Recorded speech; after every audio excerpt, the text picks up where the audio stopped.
Welcome back to another week of Iowa High School football. It's a playoff edition here of Prep Preview on CISN TV, presented by Fairway. Trent Condon with you for another week as the regular season has come to a close.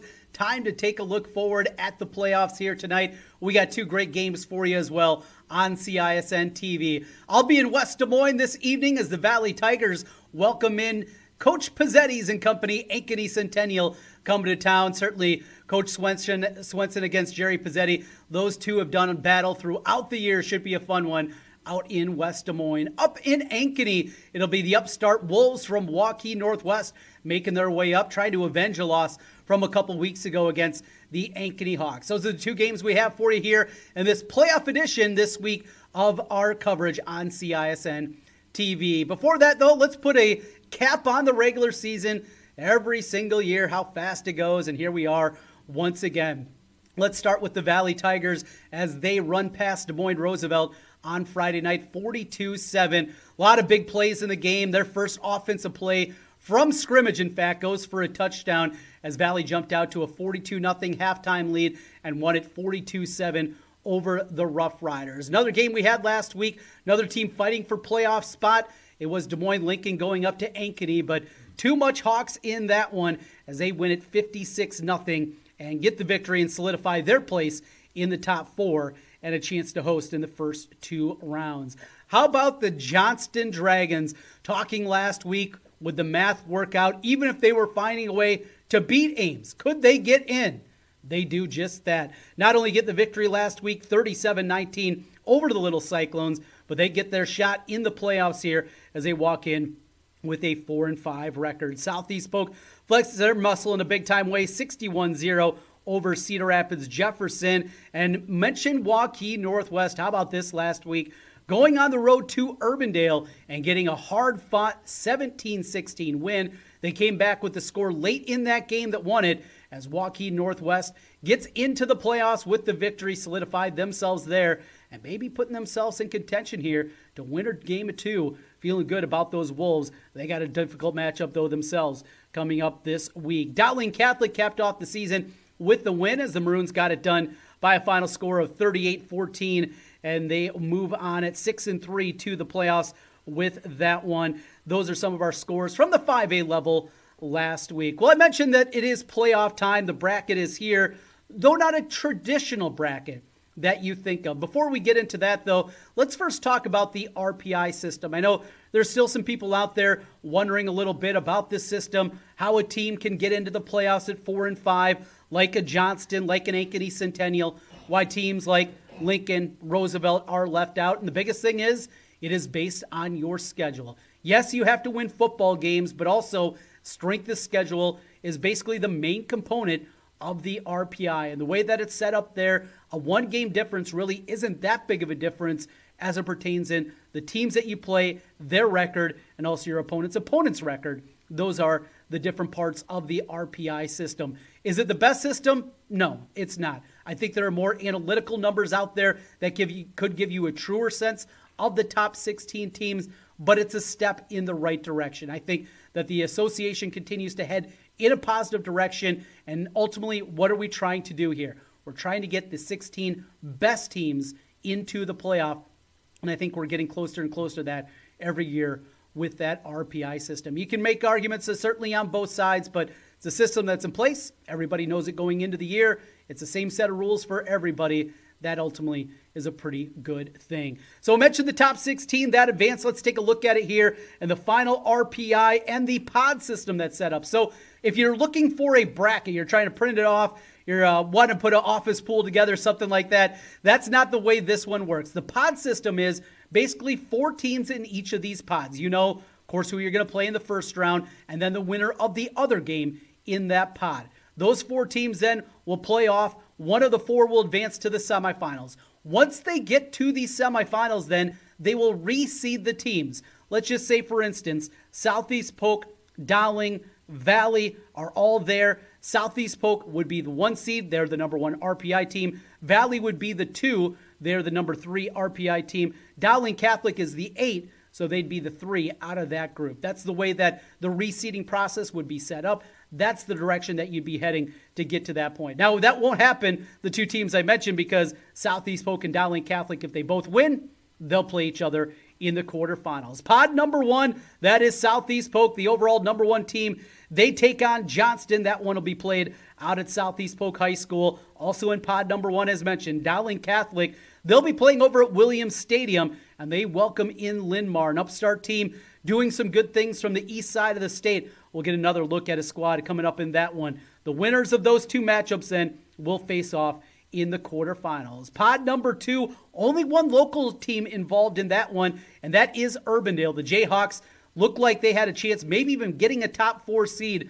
Their loss to Waukee Northwest, though, bumped them out of that. Not only that, now Urbandale has to go on the road here in the opening round. They'll be traveling over to take on Mitch Moore's Iowa City High squad. The former Roosevelt coach now doing a great job with City High. The Little Hawks, 8-1 on the season. That's where Urbandale will go. The winner of that one will take on Dubuque Senior, who goes on the road against Cedar Rapids Kennedy. Kennedy, the only remaining undefeated team left in Class 5A. Pod number 3, game that I'll be at tonight. It is Ankeny Centennial facing off against West Des Moines Valley. That one at Valley Stadium should be a fun one when those two teams get together. The winner of that then will face the winner of Cedar Falls and Pleasant Valley. That is the other matchup in Pod 3. Finishing up with Pod number 4, Ankeny is there. Ankeny earned themselves the number 5 seed. They take on Waukee Northwest. Saw that game a couple weeks ago. Got away from the Wolves. They're looking to avenge that one and a tough road trip up to Ankeny. We'll have that one for you here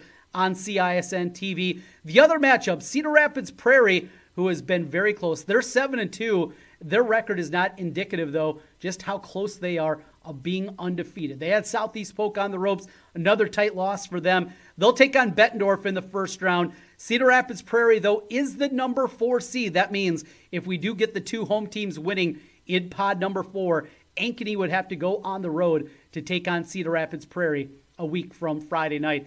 That is the pod system, and how it lays out again then once we get to the Dome. They will reseed the teams. The top team against the 4th best team remaining, 2 versus 3. That'll be the semifinals, followed by the championship, a fun road to the Unidome, and we got you covered here on CISN TV. With that, we're going to take a quick timeout. When we come back on the other side, time to hear from the coaches in your matchup. Conversation with the coach presented by Elite Eye Care. Coming your way next as we continue here with Prep Preview on CISN TV powered by Fairway. We're back with more here in a moment.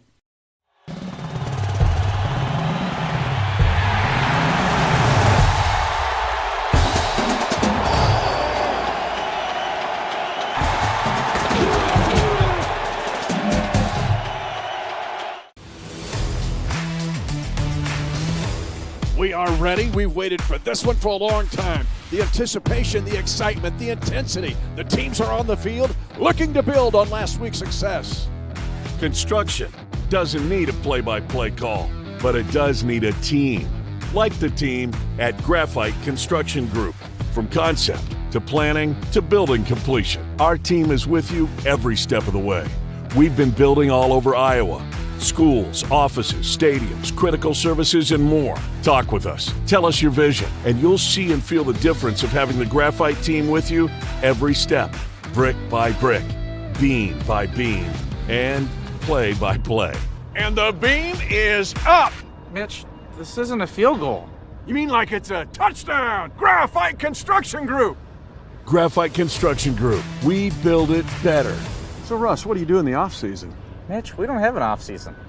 Holt's Plumbing and Heating continues to be one of Central Iowa's fastest growing plumbing, heating, and cooling companies. I'm proud of what we've accomplished at Holt. Our team is leading the way in providing the latest in home comfort solutions, and we have fun doing it. Our passion is to be the clear first choice for all your plumbing, heating, cooling, and home service needs. But at the end of the day, a job well done and a happy customer means everything to us. Just one more reason why more and more Central Iowans are saying, let Holt handle that. If you plan to buy a franchise business or you're thinking of starting a new franchise, there's a lawyer right here in Central Iowa that can help you through the process. Rush Niggett, a Brick Gentry Law PC, has set up an affordable service to help individuals considering buying or starting a franchise business. Learn more online at rushonbusiness.com. Let Rush Niggett help you buy or start your franchise. Rush Niggett, the franchise lawyer with Brick Gentry Law PC. It's good to have Rush on your side.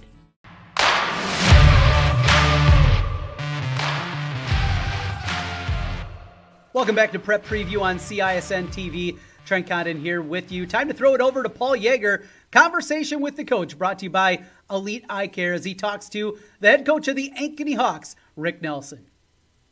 Back here on the pregame show, the head Hawk, Rick Nelson here. Coach, playoff atmosphere, it's been playoff weather all week.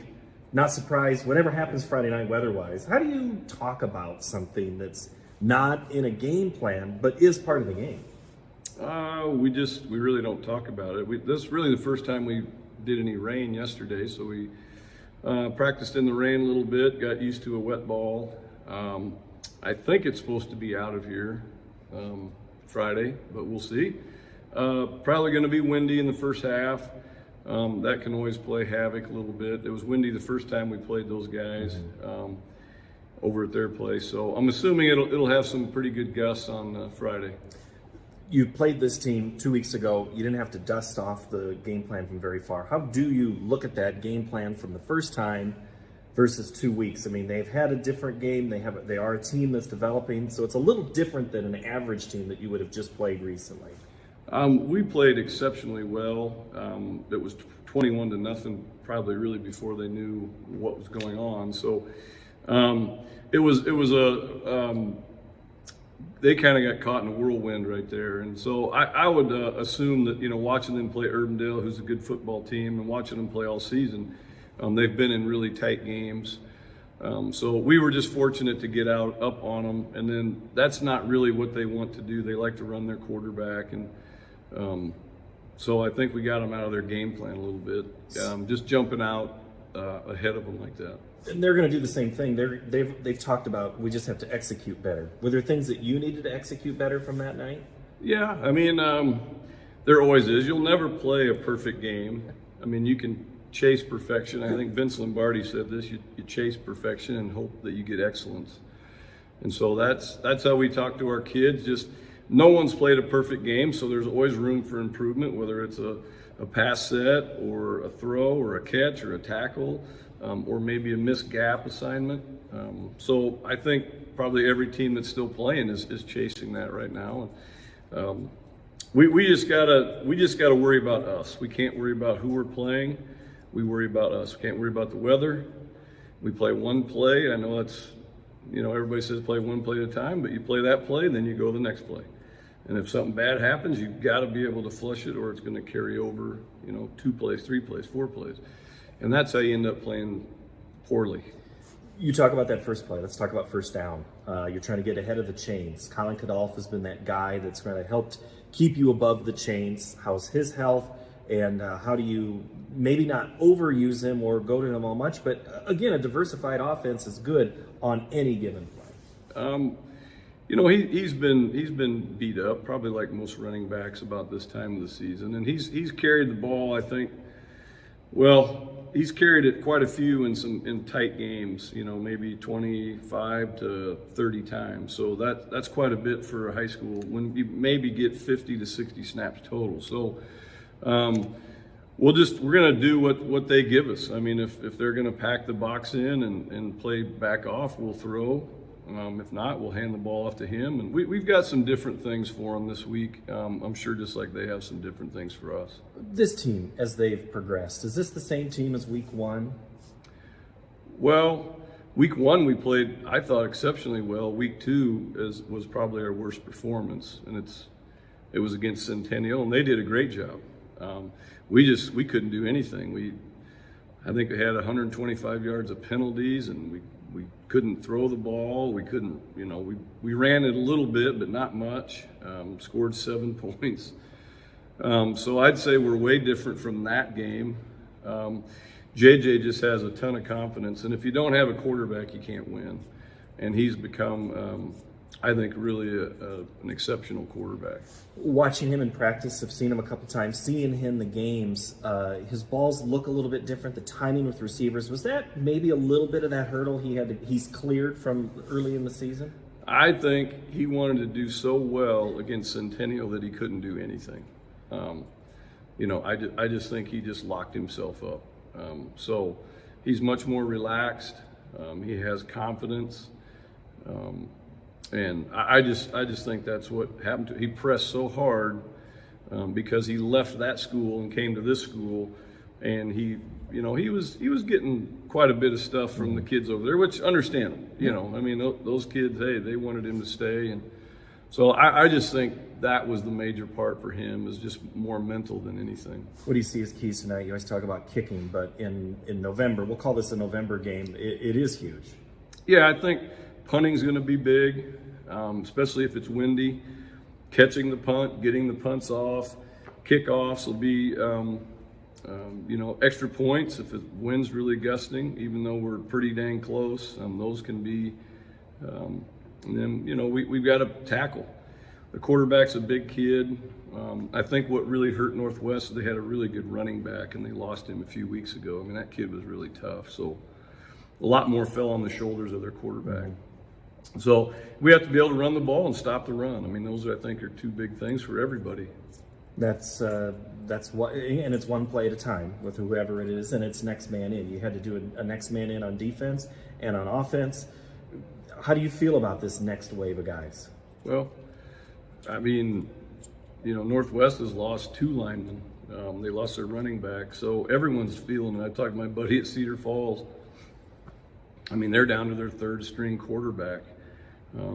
So we're very fortunate where we are with our kids staying healthy. So I just hope we can get through this game, get a win, and stay healthy. All right. That's Rick Nelson, head coach of the Ankeny Hawks. Kickoff is coming up in just a little bit. Stay tuned here on the pregame show on CISN.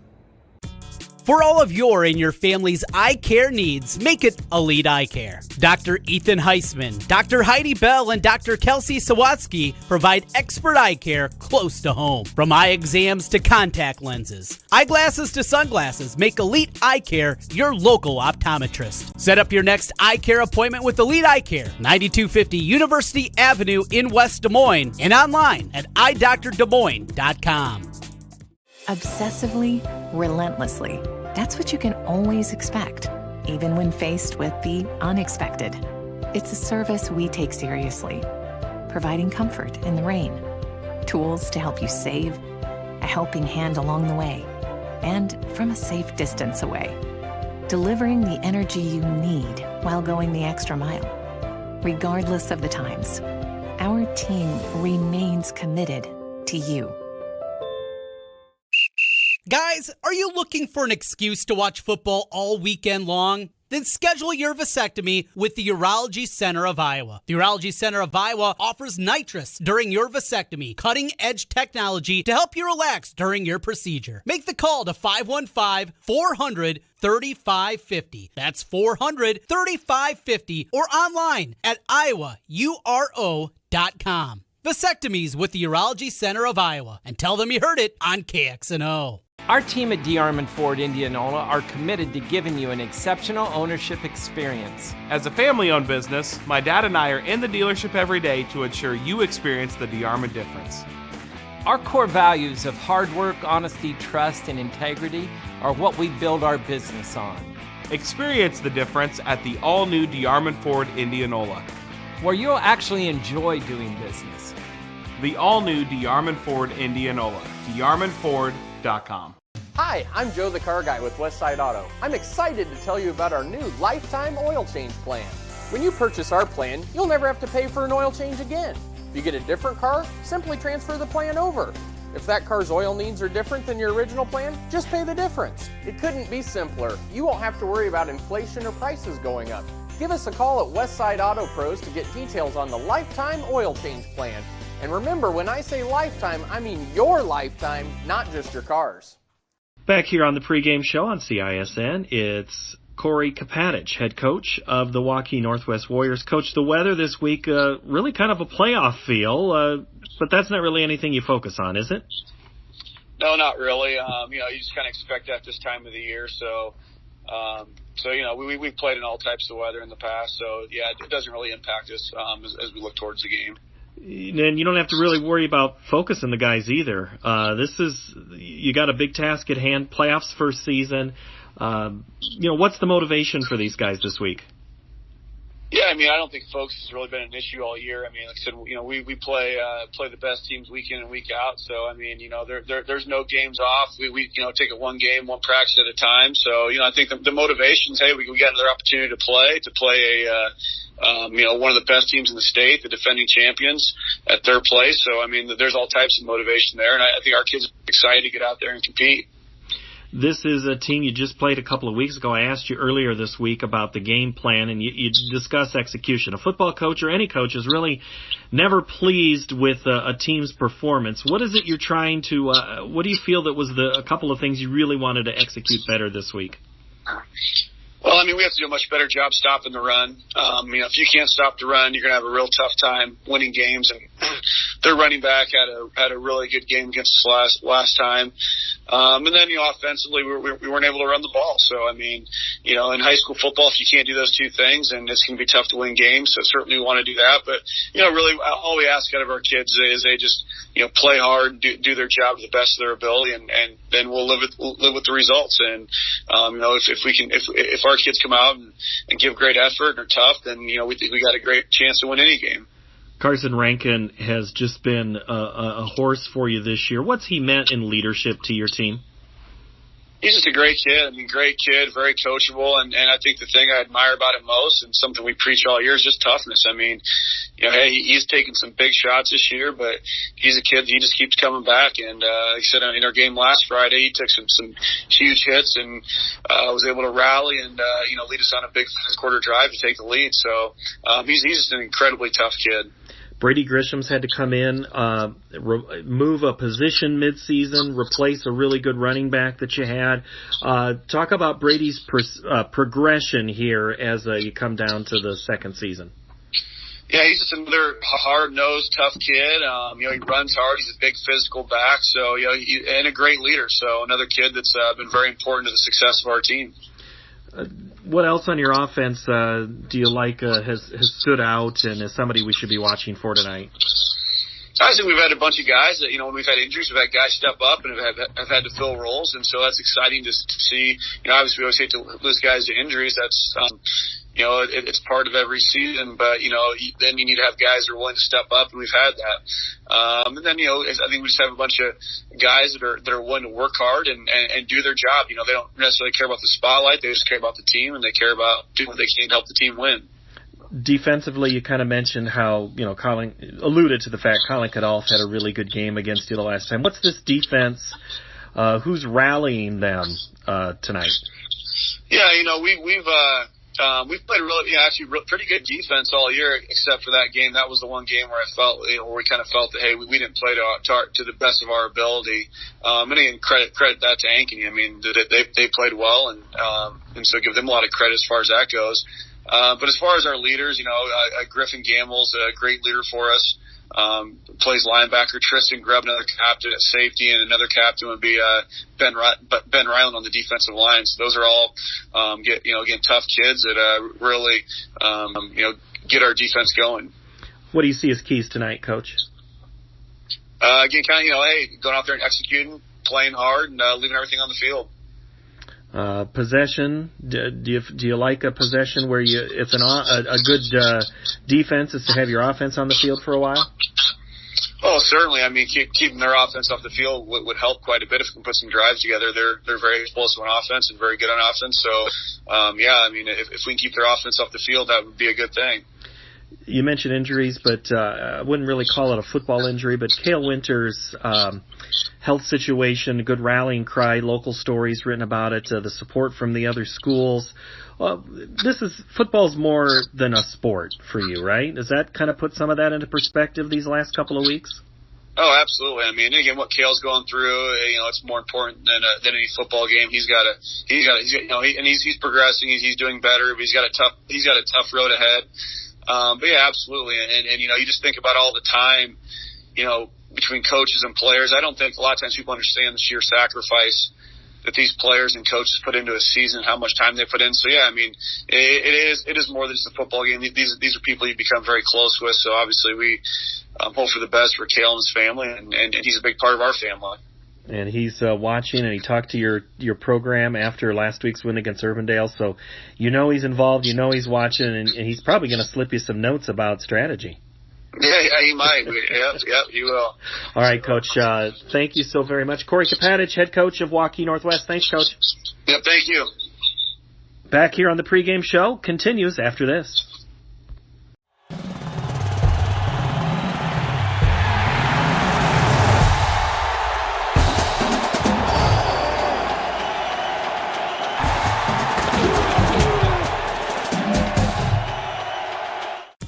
For all of your and your family's eye care needs, make it Elite Eye Care. Dr. Ethan Heisman, Dr. Heidi Bell, and Dr. Kelsey Sawatsky provide expert eye care close to home. From eye exams to contact lenses, eyeglasses to sunglasses, make Elite Eye Care your local optometrist. Set up your next eye care appointment with Elite Eye Care, 9250 University Avenue in West Des Moines, and online at eyedoctordesmoines.com. Hi, this is Chris from Fireplace Superstore, and you've probably noticed there's shortages on most everything in the market today. Well, Heat and Glow has helped us out this year, and they are focusing their energy on their gas fireplace inserts. So if you've got a drafty old wood-burning fireplace and you want to get it retrofitted into a beautiful, high-efficient gas fireplace, come see us. We will have product to sell you. Heat and Glow gas fireplace insert from Fireplace Superstore, 109th and Douglas in Urbandale, just west of Homeacres. Why do businesses succeed? The Better Business Bureau sees the traits of successful businesses every day. It's not easy, but it is simple. The BBB fosters trust between Iowa businesses and consumers. Visit bbb.org.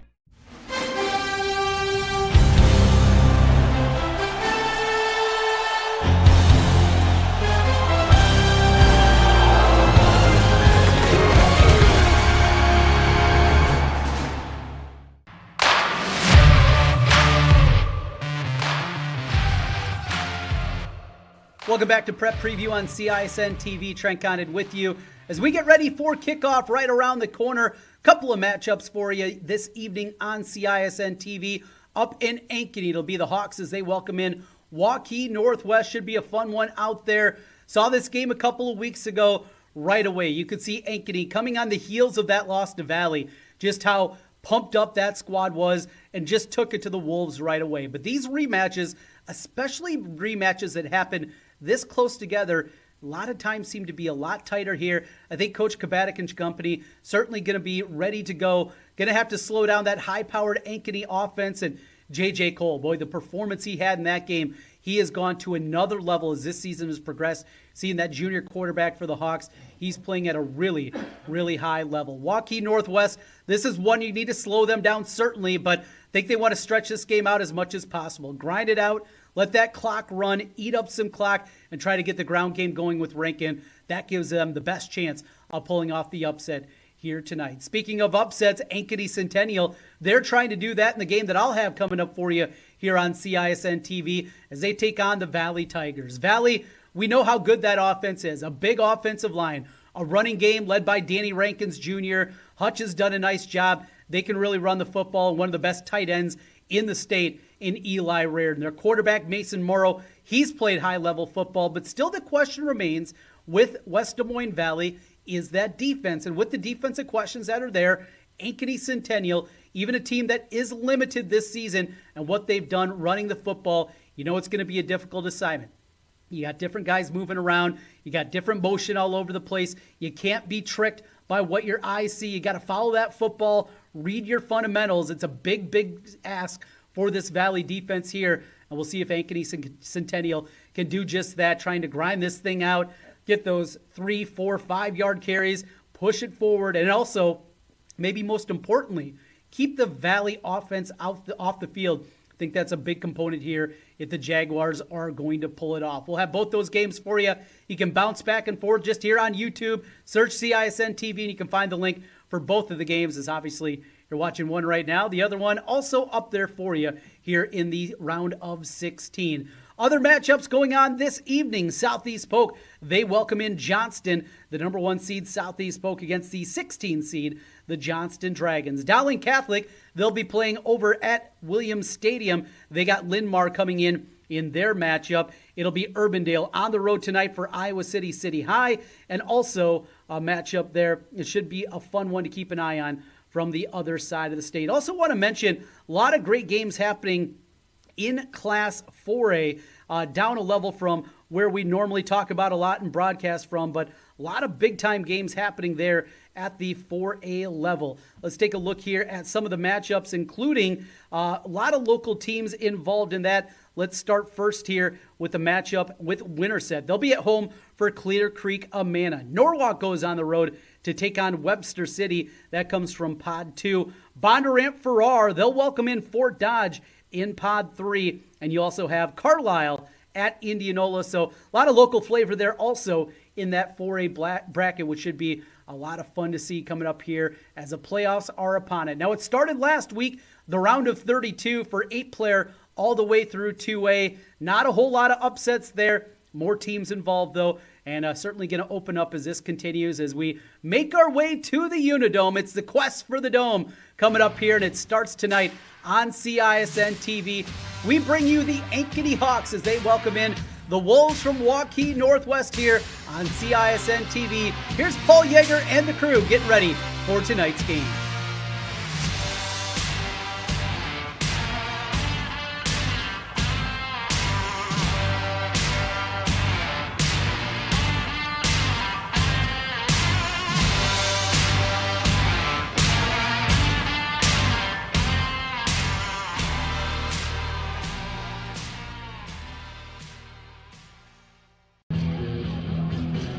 The second season begins now. It is time for playoff football. 9 in the books. Now it's win and play on, lose and go home. The final 16 in Class 5A take the field tonight, and we have a good one here.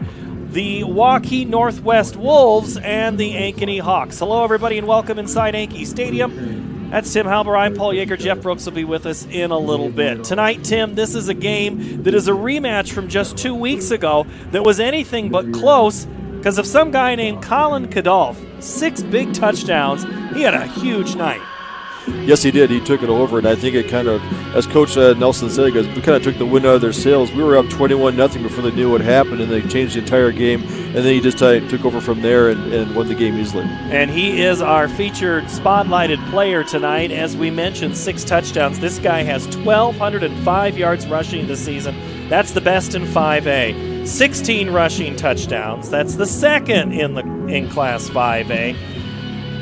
250 yards against the Wolves in Week 8. He'll play football as of now at Minnesota State Mankato, and he is going to have a big night. He did go out with an injury against Des Moines Lincoln last week, and for last week's game for the Wolves, they were at Urbandale in a must-win game, and it came up big with their wide receiver. Hayden Huntley is our featured player game. He's got 394 receiving yards, 7 touchdown catches this season. He leads the team in both of those categories. He's averaging about 18 yards per catch. He had 6 catches for 60 yards and a TD against Ankeny. Anytime you score the winning touchdown, it's a big deal. Huntley, why is he so important to this Wolves team?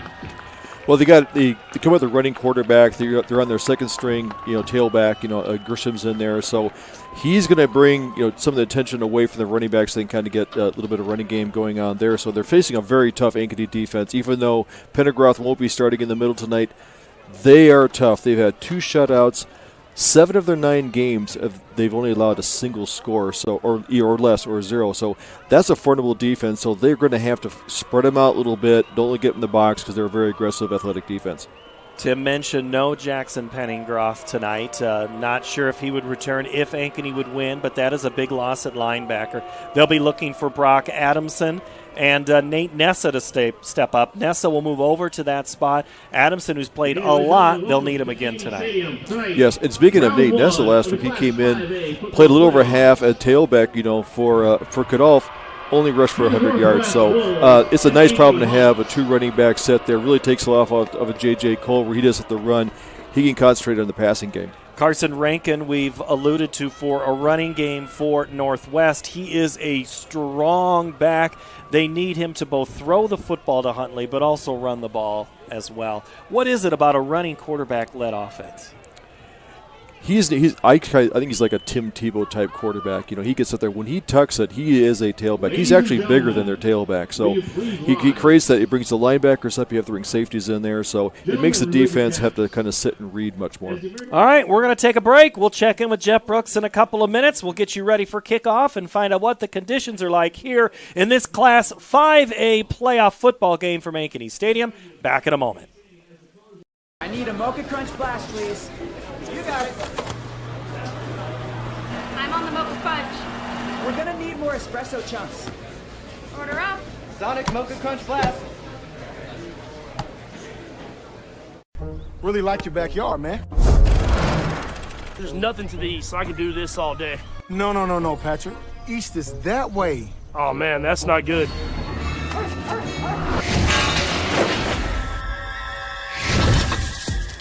With Hy-Vee Aisles Online, it's easy to order online and pick up everything you or your neighbors might need. Sorry about your hot dogs. All right. It won't happen again. Okay. Hy-Vee Aisles Online, convenient pickup, and we deliver too. Our team at DeArmond Ford Indianola are committed to giving you an exceptional ownership experience. As a family-owned business, my dad and I are in the dealership every day to ensure you experience the DeArmond difference. Our core values of hard work, honesty, trust, and integrity are what we build our business on. Experience the difference at the all-new DeArmond Ford Indianola, where you'll actually enjoy doing business. The all-new DeArmond Ford Indianola, DeArmondFord.com. Obsessively, relentlessly. That's what you can always expect, even when faced with the unexpected. It's a service we take seriously, providing comfort in the rain, tools to help you save, a helping hand along the way, and from a safe distance away. Delivering the energy you need while going the extra mile. Regardless of the times, our team remains committed to you. At Holt Plumbing and Heating, our team is clean-cut, professionally dressed, and always training to be the best. We have families too, and we understand that nothing is more important than keeping them safe and comfortable. Our passion is to be the clear first choice for all your plumbing, heating, cooling, and home service needs. A high-quality job with a smile and a little extra wow.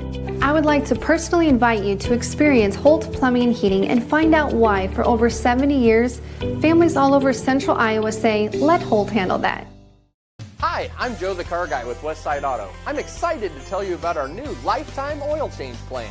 When you purchase our plan, you'll never have to pay for an oil change again. If you get a different car, simply transfer the plan over.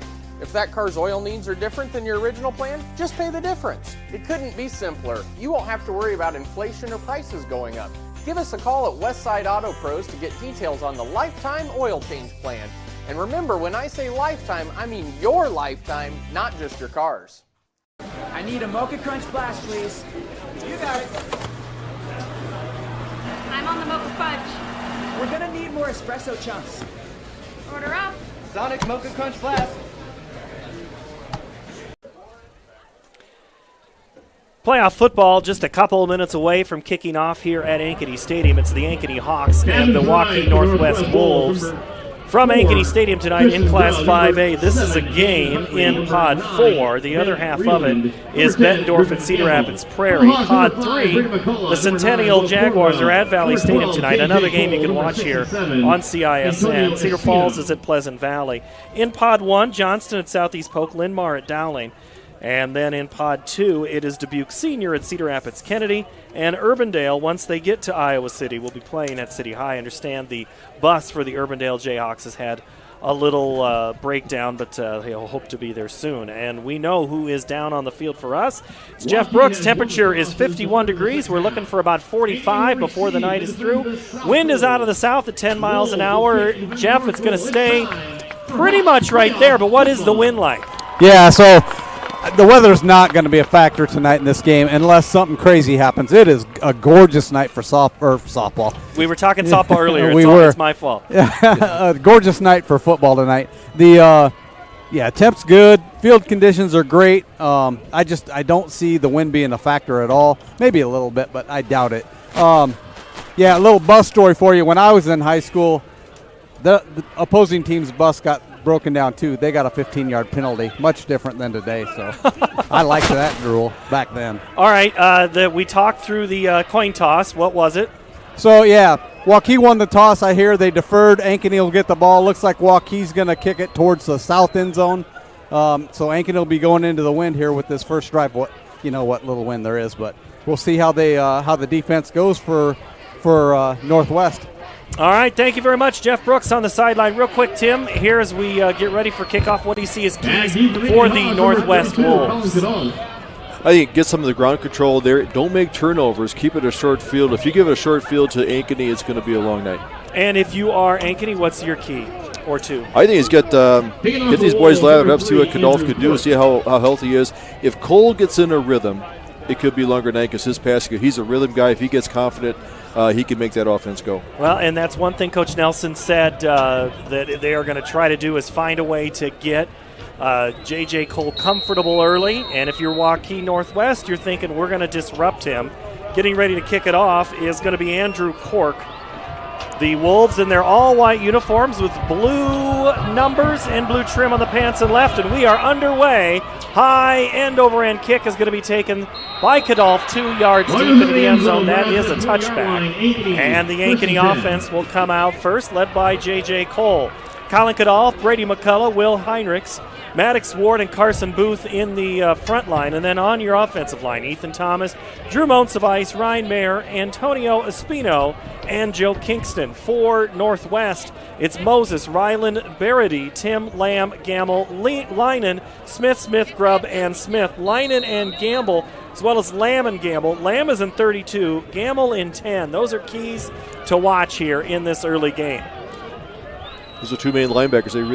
They line up in a 4-2-5 format. Play action right away. They go quick pass to McCullough, caught, far sideline. Quick gain to move him forward. Tackle made by Kinnick Smith. Good job getting ahead of the chains there. Coming out with 6-7 yards on your very first play. 2nd and 3 is a nice down to half for your quarterback.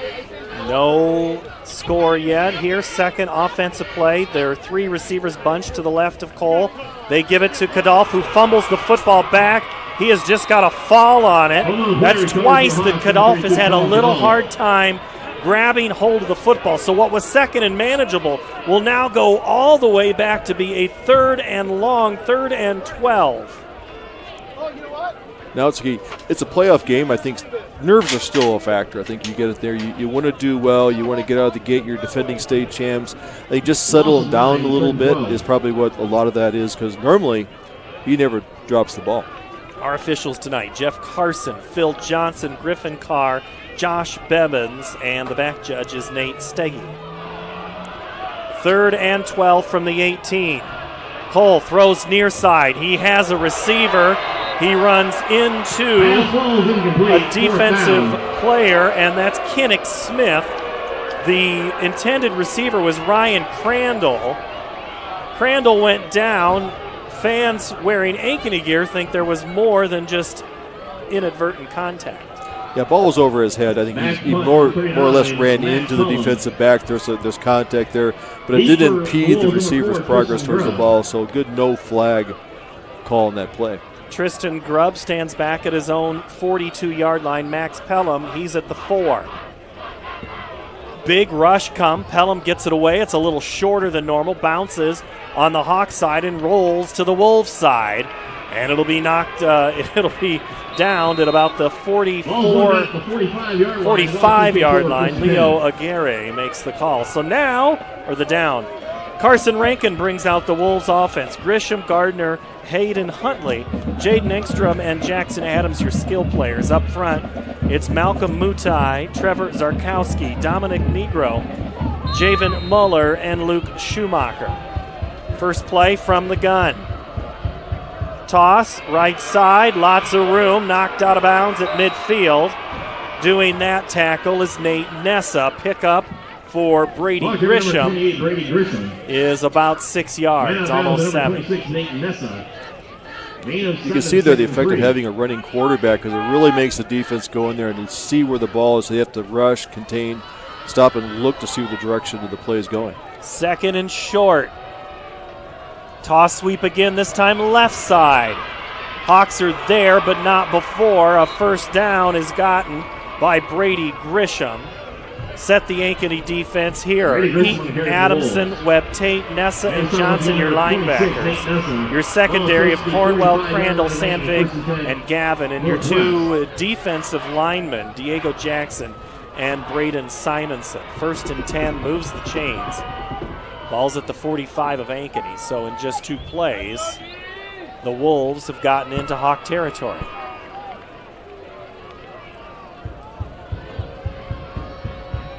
Rankin pulls it out of Grisham, keeps it left side. He's got a whole lot of room. Cuts it back at midfield, and he is down at about the 20-yard line. Coming up to make the tackle is Ben Sandvig, running quarterback, huh? Yeah, this is a nice job. Got out, but he got out to the outside. There's too much contained coming in. The outside linebacker's getting caught up in the wash there, so someone's going to have to make sure they take the pitch man, and then they're going to have to key on the quarterback. That is one thing that the Wolves did not do in the first game as effective as they wanted, and that was run Rankin. That's one thing Ankeny felt they had done, was taken Rankin out of the game.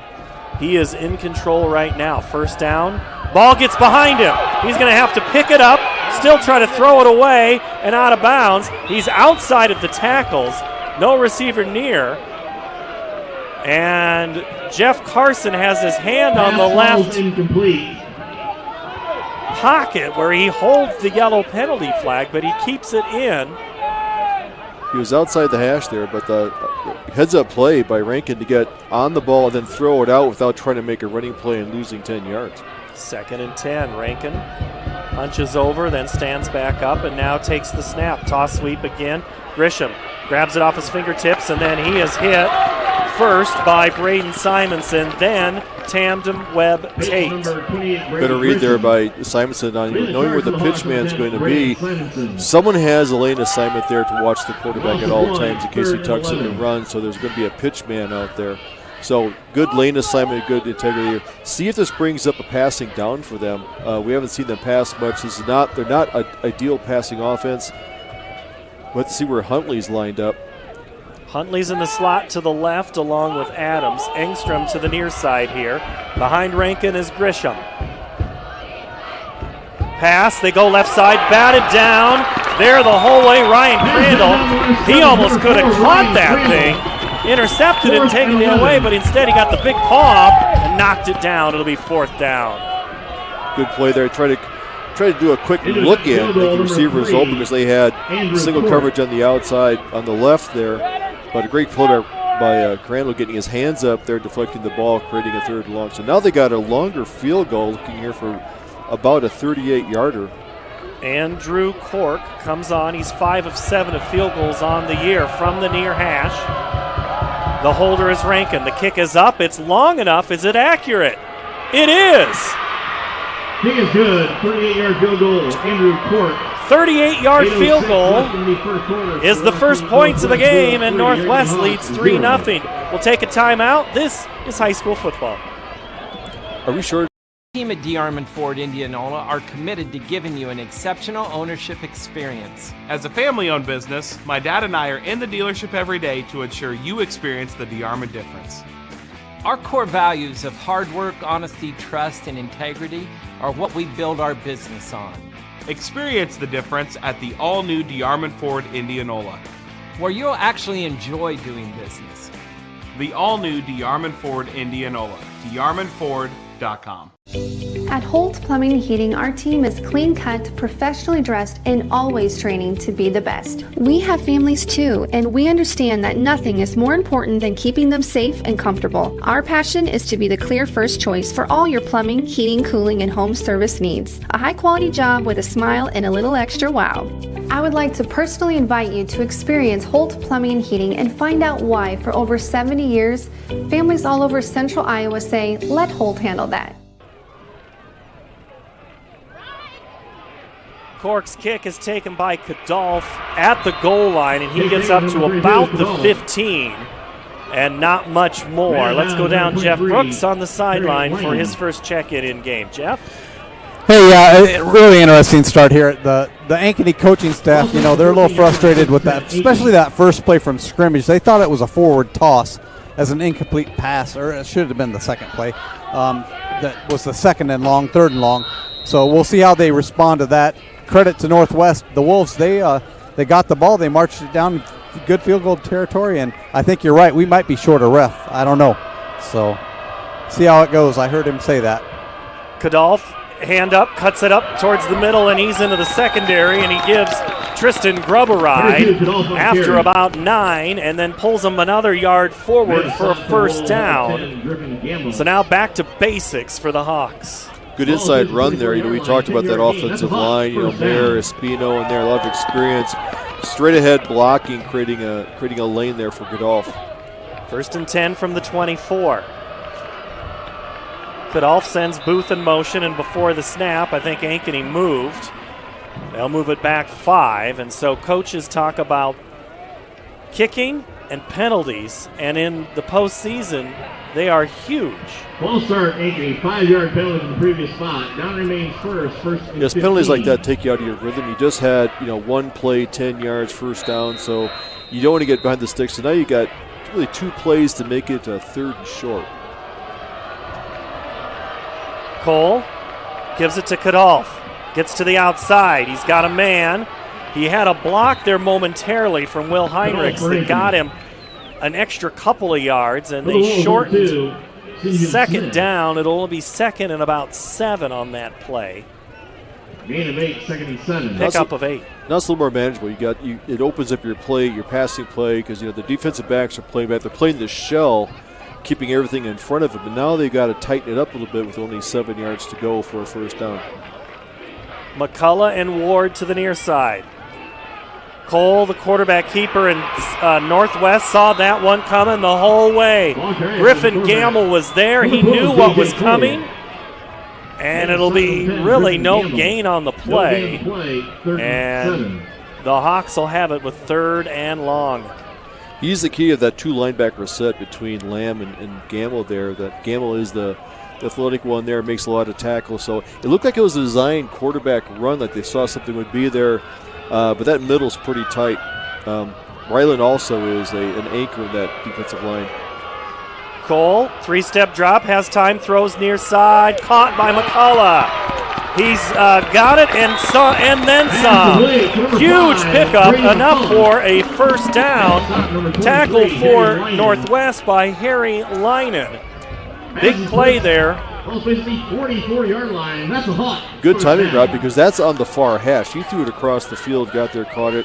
And Simons had enough, or Cole had to get his feet down and then turn upfield to get another 5 yards out of it. 17-yard pickup. I'm having trouble reading hand motions. My gosh. Thank you, Jeff. Kadolf up the middle, darts it outside, cuts and dances again. Takes 4 Wolves. Grubb has to finish off the deal. What shoulder injury? Brought down by 4 Tristan Grubb. He does a nice job of cutting up, going off the tackle, then cutting back up the middle. So you see running backs like to run the outside a lot. He takes it up and stays between the hash marks and finds a lot of real estate. Ball at the 44, right in front of where I'm sitting. Kadolf, right tackle, moves, drives, and then he has stood up. And that got pretty physical pretty quickly. In there was Kinnick Smith and also Henry Leinen. But Kadolf still gets 3.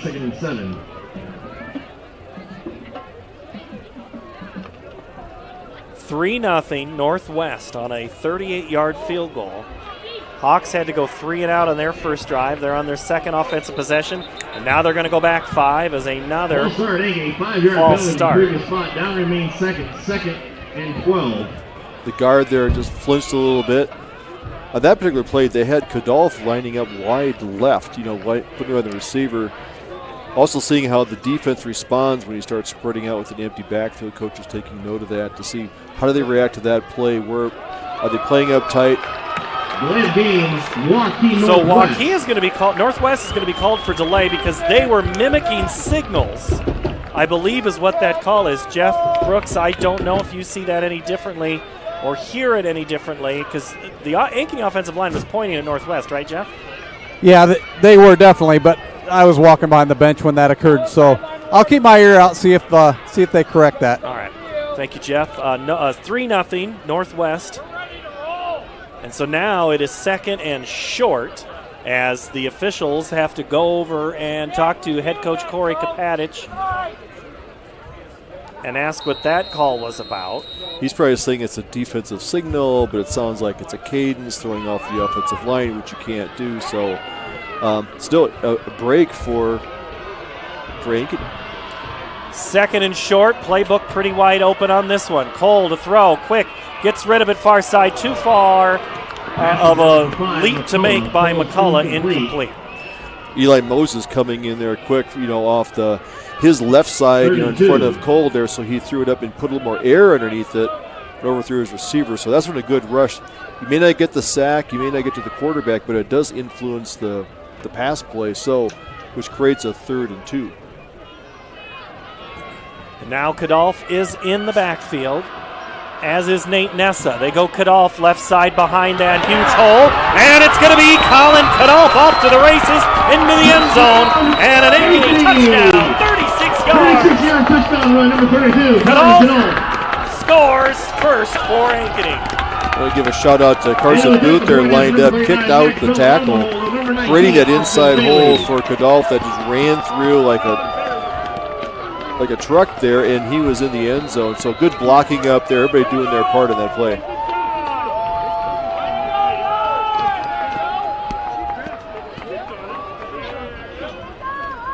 Max Pelham on to attempt the extra point. Kick is up and good. 7-3. Ankeny leads. Back in a moment. Northwest Wolves 3.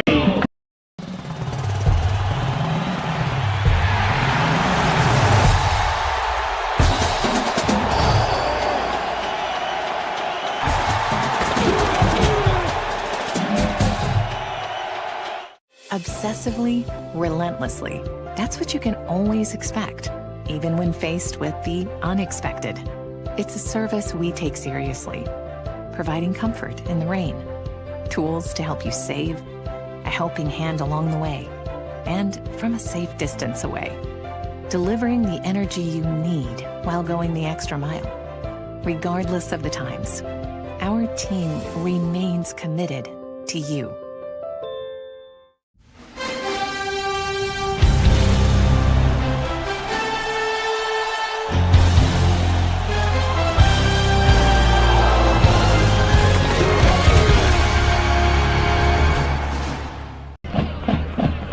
Grant Carter and Jaden Engstrom are standing back at the 5, there to receive the kick by Max Pelham after the Ankeny touchdown. It's 7-3. Pelham runs up on it. It's a shorter kick. It's going to be taken at about the 16-yard line, and it's still on a return. There is Brady Grisham. And that's one thing that Northwest was Ankeny was working on in practice this week, is some of those shorter kicks. And Jeff Brooks, we saw that last week on some of those short kicks. So everybody's got a different strategy. What do you have from that first possession for Ankeny that scored? Yeah, so credit to the offensive line there. I mean, they're just opening up holes up the middle for Kadolf. Like you said, he likes to run up the middle, cut it back to the middle, and there's plenty of room there. So, yeah, interesting. Let's see if Northwest answers. Rankin throws it out, caught at the 30. Jaden Engstrom receives it, and he gets up near the 37-yard line. Reed Johnson, the tackle for the Hawks. There's something on the outside. It's like a mini bubble screen. We got 2 receivers out there, one designed to go blocking, the other one to be the receiver there. So got a good early down there, picking up 7 yards on the first attempt. Normally on the first down, the corners are going to give you a little more cushion there on the outside. That's a good first down pass play. Rankin with Grisham behind it. They give it to Grisham up the middle. He's got some room, and that ball tried to be stripped out by Nate Nessa. But man, Grisham just holds on tight. Nick Eaton also there, and Webb Tate. Yeah, like you said earlier on, that Nessa taking over from Pendergraft on the inside there, so it's a little bit of a different adjustment playing on the inside where all the traffic is versus playing an outside linebacker position. But when you got Webb Tate next to you, that's good. Someone that'll help you out as much as he can. High snap given to Grisham. And Grisham still gets some tough yardage. Sandvik there as well as Simonson. And also getting off the pile last is Nico Eaton. That's a good sized offensive line there. You know, they got 240, 245, 230. They got some size there. So that interior blocking line, they got their hands full with, you know, Diego Jackson, Gavin, Simonson, and that. So that's a lot of big bodies there. Wolves look to throw the ball. They got 3 receivers to the right. Quarterback draw. Hit there first, Sean Gavin. He didn't buy it at all. Braden Simonson there. Gavin have a nice game there. Playing the key, didn't take that fake, didn't go. Sometimes you rush, you go too deep on the outside, you create a bigger lane there. So he stayed in contained, able to make that play with a no gain, bringing up a 3rd down. I think Gavin kind of did what the Packer defensive back did, kind of toyed with the Cardinal in last night's game and just waited for his time and then went out and made the play. Great finish last night to that NFL game. If you're a Packer fan. Or just a fan in general. It was good. I think I scared the dog when it happened. Hundley goes in motion. Rankin rolls out near side, throws it off his back foot. Caught! Real close to the first down. If they give him forward progress, which they should, it is going to be extremely close. Looks like a half a yard short. Engstrom there. Now they're putting it at midfield, so it's almost a full yard short. He caught it, bobbled it, so when he contained it, he was already had moved back a little bit. So I think it's a correct call to make. You know, if he'd have caught it cleanly right at the outset, he would have had enough, but he was just enough, not willing to take a chance here with a yard to go on a 4th down. Cork comes in to punt it for now. Look for a hard snap count. Ankeny already jumped off a couple of times. And now they do jump off. Eaton jumped across the line when the Wolves all went to go do the open swing and door. And the Hawks jumped off. And so that'll be... automatic first down. Well, it's encroachment. You know, they saw the whole offensive line. I thought they were going off the field to call in the regular offense. But regardless, it's a first down at the 45 for Northwest. Hawk fans underneath us not a fan of that one. But a fresh set of downs for Rankin. He's got an empty backfield. 4 receivers to his left. Throws that way, caught by Huntley. Missed tackle by Adamson, and then Nessa and Crandall have to finish him off. Centennial leads Valley 7-0 into the first quarter from Valley Stadium. Sorry, I wanted to get that quick score in there. Yes, we'll try to keep you updated on some of the scores. Right. Well, I saw one there earlier. It was Pleasant Valley over Cedar Falls, 14-0 early on in that game. Final 55 seconds of this first quarter. The Wolves are going to have to run a play before the quarter expires as the play clock at 10. Rankin again by himself. High snap, quarterback keeper. He stiff arms one, but not another, and a third. And gets into Sean Gavin makes the tackle inside the 30. We do have a penalty flag back at the 42-yard line. A preliminary indication is it's a hold against Northwest. Looks like Diego Jackson had him wrapped up, but that's a tough running quarterback. Rankin there, breaking a tackle, picking up some yards though. Regardless of the holding penalty, that's a tough running quarterback there that he's gained some yards. Rankin 2 carries for 24 yards, and he just took off a big run there. He is a handful, that is for certain. I'm still back at that fake punt. That was quite the play. Have not seen that before. I'm sure Coach found that someplace. We should try this, especially in the playoffs. These expect the unexpected. 2nd and long, 2nd and 15. Rankin gives it to Grisham. He's hit initially by Webb Tate, but still falls forward for a couple of yards to the 48, back into Ankeny territory. 3rd and 13 now. This is where you want to watch. You know, keep everything in front of you as a defense. They may bring somebody off the corner. 7-3, Ankeny leads Northwest. Back for quarter 2. This is CISN. Central Bank is proud to support the unmatched spirit of sportsmanship and hard work exemplified by our local athletes. We're fans of high school sports and the way the big game and hometown team rally a community. Best of luck to all of today's competitors. Play hard, have fun, and make something great happen. Central Bank, member FDIC. Why do businesses succeed? The Better Business Bureau sees the traits of successful businesses every day. It's not easy, but it is simple. The BBB fosters trust between Iowa businesses and consumers. Visit bbb.org. I need a Mocha Crunch Blast, please. You got it. I'm on the Mocha Fudge. We're gonna need more espresso chunks. Order up. Sonic Mocha Crunch Blast. Both of these teams still kind of exploring each other a little bit. Ankeny passing 24 yards, 60 yards rushing for a total of 84. Northwest 16 passing, 43 rushing, total of 59. The difference, Colin Kadolf, 6 carries, 60 yards, and a touchdown. McCullough, 2 catches, 24 yards receiving. Rankin, 2 carries for 24 as we begin quarter number 2. I'm Paul Yeager. That's Tim Halber. Jeff Brooks down on the sideline. Jeff Martin's here as well. We'll have some out-of-town scores in a moment. Big third down play for Northwest. Here comes the touch pass, and it is incomplete. And trying to get to Brady Grisham on the wheel route. Would have been well short of the first down. Gavin in coverage, as was Crandall. Centennial now is tied with Valley at 7 in the second quarter. Linn-Mar and Dowling tied at 7 there in the first quarter. That game at Williams Stadium. Southeast Polk leads Johnston 13-0. Pleasant Valley 21, Cedar Falls 0. Cork's punt is a low kick away from the return man of Brady McCullough. That'll roll down inside the 15 at about the 12. No score yet. Urbandale and City High hoping to kick that one off about 7:30. No score yet between Bettendorf and Prairie.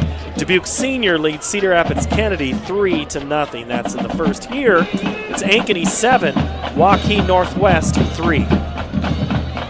And that previous play gave us, shout there to Nessa coming on an outside blitz there, probably making Rankin throw his ball a little bit sooner than he wanted. That's why it came out high. The result is incomplete pass, and they're forced to punt. Sometimes the Hawks are a little bit riverboat gambling. Let's see what they do inside their own 20. They go safe with Kadolf. He's trying to get to the outside. Stiff arms one. He's at the 15 to the 20, out of bounds. Smith, that's Kinnick Smith that knocks him out. There were 3 Wolves giving chase there. They were in a pack to get Kadolf. Look at he was Harry leaning out there. Just get out there. It's a technique that now a lot of running backs employs, that stiff arm. It's how you use it. It creates a little bit of space out there, unable to get into the legs, trip them up. So the result is a positive yardage and another first down. Kadolf has been a handful, to say the least, for Northwest this season.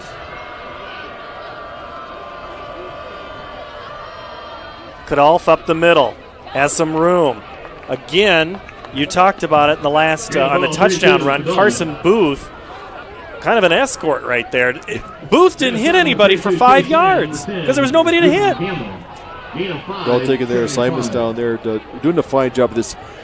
Instead of pulling a lot, it looks like they're doing a little more straight zone blocking, which means that you're just picking out the guy in front of you and they're firing off the ball, but they're finding some room in there, creating some space between the guard, like they call it like the A gap in there, just outside the guard. Still 7-7, Dowling and Linn-Mar after 1. Cole double clutches, incomplete. Intended for McCullough, would have been first down. Tristan Grubb on coverage. It'll be third down. 3rd and 5. 3rd and 5, still manageable. It can short pass out there. Cole's had success throwing to the outside. He's got a good, quick arm that gets in the short passing game.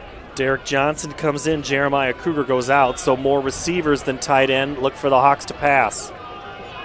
Long snap count, then they look to the side, and a timeout, Northwest. 10:32 to play here in the second. Back in a moment. When Ankenians know that winter means snow, ice, and freezing temps. Severe weather can make the roads downright dangerous. Truck Equipment Incorporated has the toughest work equipment that can stand up to the harshest conditions. Look for Western brand snowplows, quality you can count on. Buy new or utilize our repair services. We'll order new parts for same-day pickup or delivery. And now you can shop from home with our virtual showroom. Go to truckequipment.com today.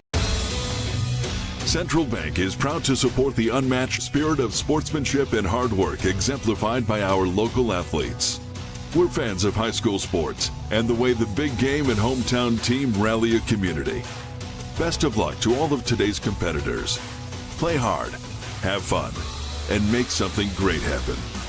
Central Bank, member FDIC. Timeout on the field for Northwest at the 10:32 mark. Ankeny 7, Northwest 3, second quarter here. Northwest scored first on a 38-yard field goal, and Ankeny countered. Cole looks to pass. Again, double clutch in and out of the hands of the intended receiver. The defender was St. John Smith. Looks like Hendricks was the intended receiver. That's back-to-back plays, Tim. Cole is double clutched. 4th and 5. Yep, he sees it's tight coverage out there. I'll give credit, the Northwest defense has been really tight in these receivers, so he's waiting for the receiver to break open, then he's throwing it. He needs to get probably a little more timing out there, trusting the route, because that's when it's open. Northwest put a lot of heat on Pelham the last kick. Here they come again through the middle. Pelham gets a great one away, sends Grubb back to his 28-yard line, catches it in stride, makes a move, and then he is tackled after a return of about 5 yards. Cale Halstead, the junior, makes the tackle. Let's flip the field, flip the card, and let's go flipping it down to Jeff Brooks for an update. Jeff? Hey, so really kind of a neutral game here. It's been played the last couple possessions just right in between the 20s, really 30s. Someone needs to break out on top here. Ankeny's D, is it going to be the offense of Northwest? Man, what a great game. What a great night. A lot different than that game the first time these two teams played. Rankin throws, tipped and almost intercepted. Coming in hot was Will Cornwell. It'll be incomplete. Cornwell had, there's a lot of open field between here and the end zone, so it's a good tip of the line. That's the second time he's had his passes tipped at the line of scrimmage. The first time these two teams met just 2 weeks ago, it was 48-7. There was a running clock in that game. We kept getting scoring updates, and it was Kadolf another touchdown, another one, 6. Conventional wisdom says it is really hard to beat a team 2 times in a row, especially when it comes to the playoffs. Rankin keeps it, puts his head down at the down marker and gets a couple of yards. 15 person Rankin. Gavin, or no, that's Sandvig that made the tackle. When Gavin and Sandvig are next to each other, Ben's dad's name is Gavin, who's an assistant coach, and you have to just watch yourself. That's Ben, not Gavin. Gavin, I'm sure, would love to play. Still looks like he could play. That man's in shape. Now here, they got Huntley in the slot position to see, lining up, because the safety generally lines up against him, but it just creates a lot of cushion there. 3rd and long, play action. Rankin, 3-step, throws it downfield. It's got a man who's got a step. If the fingertips, incomplete. Sandvik got beat, and Engstrom had a step off his hands. It'll be a punting situation for the Wolves. Yeah, 2 receivers running up, the hash marks there. He was open, and it was a good pass play, just off his fingertips. If he would have caught that in stride, he'd be in the end zone. So aggressive play there. They're at midfield. A punt here is still going to pin Ankeny back. Hopefully it's inside the 20. Ryan Crandall kind of a little late to get back on the coverage. He just wasn't sure they were going to kick it. He calls fair catch, takes it at the 24-yard line. Hey, before we move any further, state cross country today in Class 4A. Got to let you know the girls for Ankeny finished 6th as a team, Centennial 10th. Dubuque Hempstead wins your state championship in 4A. Pleasant Valley 2nd, Ames, Johnston Prairie, Ankeny 6th, Centennial 10th. Top finisher for Centennial was 8th place, Rondi Quas. Drew Beeson was 11th for Ankeny. Allie Mackey 18th. And Annika Moorhausen for Centennial was 39th overall. Fumble on the play, and I think Northwest has it. They do. Picking up the loose football is Eli Moses, or it might have been Grubb. Jeff Brooks, you saw that play basically right in front of you, and Kadolf looked like he didn't have a good handle on it. What happened? Yeah, it just looked like a bad quarterback running back exchange that just didn't quite get all the way up in there. I don't know whose fault it was or anyone's fault. It just got to secure that, like you said. Turnovers in playoffs cost you. So see what Northwest has to go here. 3 receivers to the left. Let's see if they take a strike at the end zone right away. High snap again, throw to the left side, tipped in the air, intercepted Cornwell. So we're doing turnover for turnover. Cornwell still on his feet, and he just goes down. So it most likely looked like it was tipped by Crandall and then intercepted by Cornwell at the line of scrimmage. Did you see it any different, Tim? Looked like Jaden Engstrom was there. I thought the receiver had got to it. I don't know if the defensive back tipped it right before it got there. Looked more like a ricochet because it shot straight up in the air, so it might have hit the receiver. It comes off his hands, off his shoulder pads. But heads-up play there by Cornwell to take it up there. So there's head snapping back and forth. It's up here too. I hadn't even flipped my board from offense to defense yet. Cole back out there with offense. And Kadolf. And he's stopped. No gain. Hand off the 3-2 Kadolf. Kadolf making sure they had both hands on the ball there, so getting it back in there. Now we're bringing back in another tight end. Brought down by number 93. Isaac Tim, the tackle. No gain to play, 2nd and 10. Kruger comes in. On that fumble before, it looked like Harry Leenan had got a hold of Kadolf before he really secured the ball. And as he came down, the ball came loose. So heads-up play by the linebacker, Harry Leenan. 2nd and 10. Kadolf in the gut, nowhere to go. Maybe 2. Hand off the 3-2, Colin Kadolf. Looks like a defensive adjustment by Northwest, packing that inside, bringing it in there because they've been drive blocking on it or zone blocking in there, getting a lot of yardage, so they start packing in. The danger of doing that is you start leaving your outside, defensive backs on an island. It opens up that one-on-one coverage up there. 3rd down. Cole looks in, looks to the side. Checks the play. Looks like Ankeny might be changing it.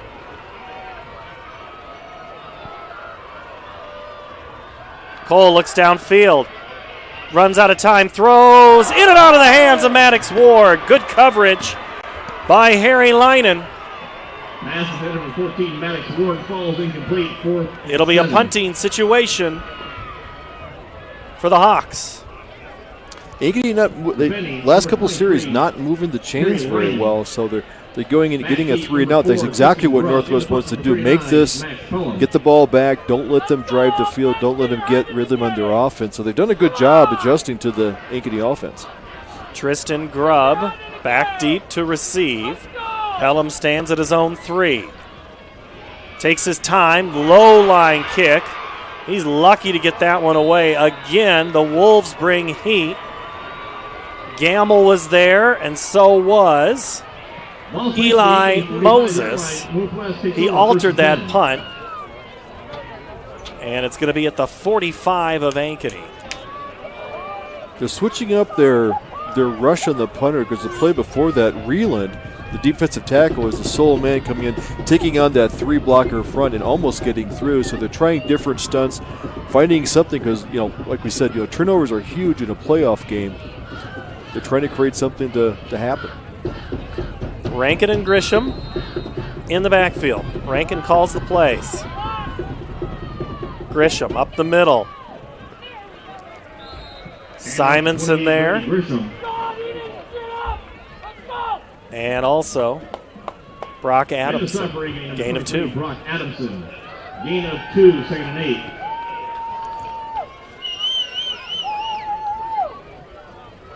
Jackson Adams, also Hayden Huntley on this near side for the Wolves. Far side, they've got Engstrom. Play clock at 16, game clock approaching 7. Ankeny 7, Northwest 3. Shovel and a whistle before the snap. Timeout, Northwest at the 6:57 mark here on CISN.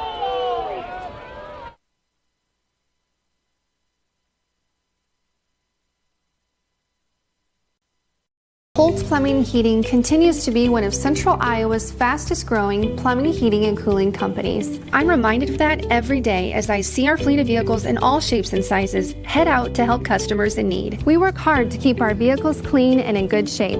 Some are customized with great ideas, and some maybe not so much. But at the end of the day, a job well done and a happy customer means everything to us. Just one more reason why more and more Central Iowans are saying, let Holt handle that. Schottenkirk Chevy Waukee has over 300 pre-owned vehicles with 50 under 25 grand. Des Moines area, you've never seen this before. Text value to 515-212-7952 and get your vehicle's instant value by text. Or go to WaukeeChevy.com and click on Text My Trade-In Value. Chevy Cruze, $199 a month. Silverado 1500, $349 per month. Who loves you, Iowa? Schottenkirk Chevy Waukee does. WaukeeChevy.com. Both defenses have caused turnovers. It's been the offense that have kind of been sputtering for both of these teams as we're under 7 minutes to play here, second quarter. Northwest out of the timeout brings in another receiver. That's Cooper Scheifus. He's in the trips formation. They're going to run it to the right side, and Rankin's going to get maybe 2.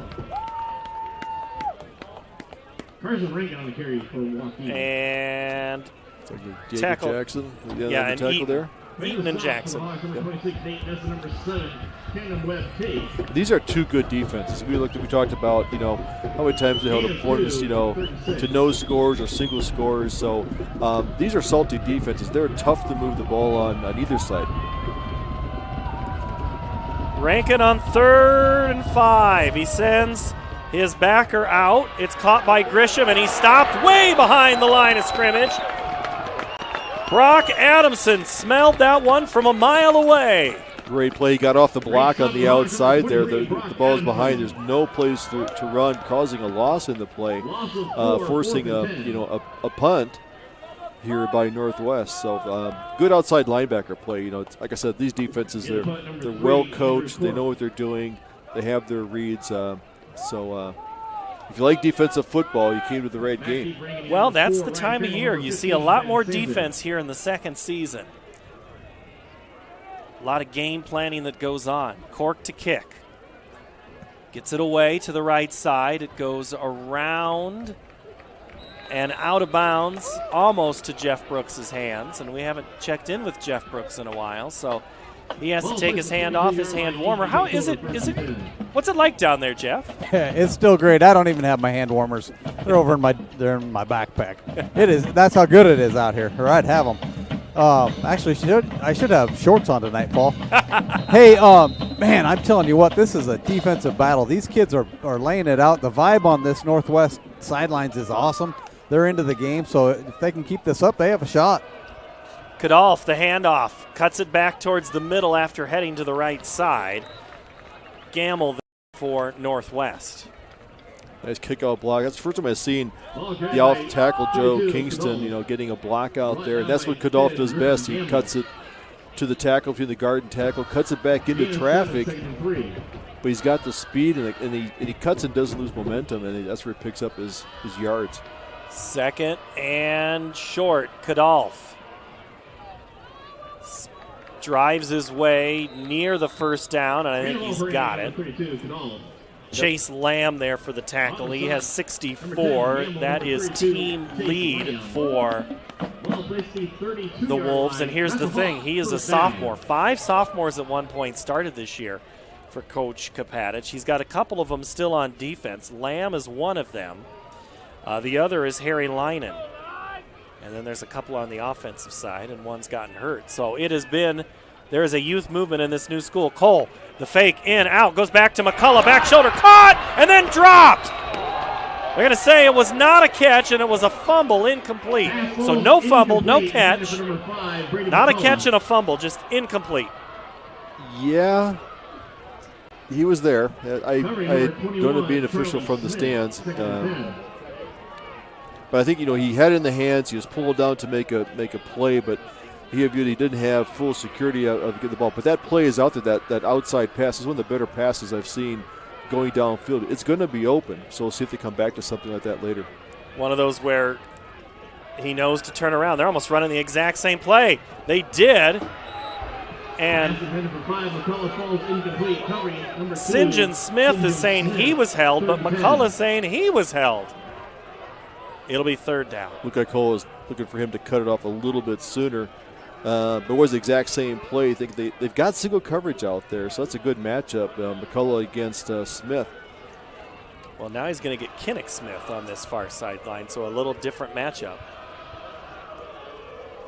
That's one thing McCullough they knew would get double teamed a lot this season, but single coverage right now. They go Kadolf on 3rd down and 10, and he is going to get it. Colin Kadolf up to the 45-yard line. They needed 10. He got 14. What those last two pass plays done is as McCullough lines up here on the outside, we had Kinnick Smith out there. The safety came over. Looks like Tristan Grubb came over. The safety shadowing to the side where McCullough is, opens up a little bit more. That's a good running lane. That's why Kadolf gets up there and picks up some extra yards. Flags on the far side. Personal foul, horse collar tackle against Northwest. So that will just add to that play, make it a near 30-yard play for Ankeny on that series. It'll be 1st and 10 as we're under 4 minutes and 20 seconds to play. Ball now at the Wolves' 40. 4:19 to go, so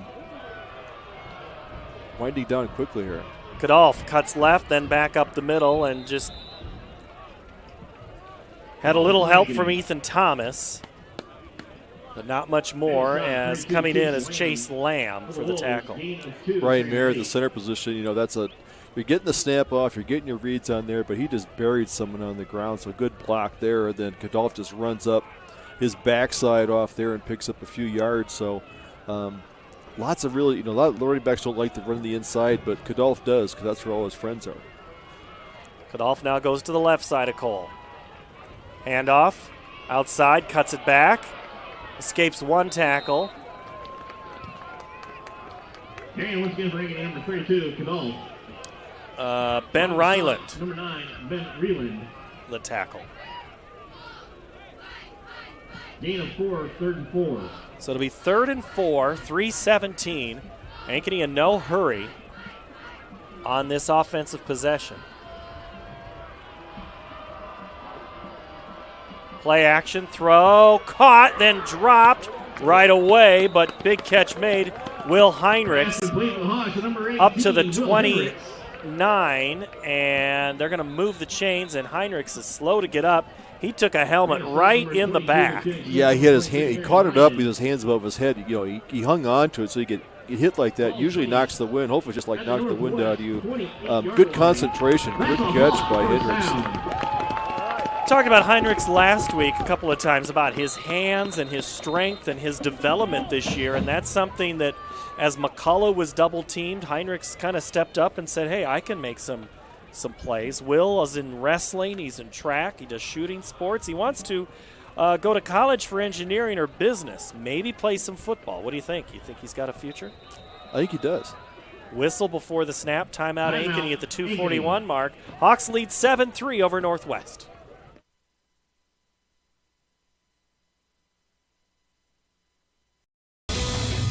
Central Bank is proud to support the unmatched spirit of sportsmanship and hard work exemplified by our local athletes. We're fans of high school sports and the way the big game and hometown team rally a community. Best of luck to all of today's competitors. Play hard, have fun, and make something great happen. Central Bank, member FDIC. Why do businesses succeed? The Better Business Bureau sees the traits of successful businesses every day. It's not easy, but it is simple. The BBB fosters trust between Iowa businesses and consumers. Visit bbb.org. I need a Mocha Crunch Blast, please. You got it. I'm on the Mocha Fudge. We're gonna need more espresso chunks. Order up. Sonic Mocha Crunch Blast.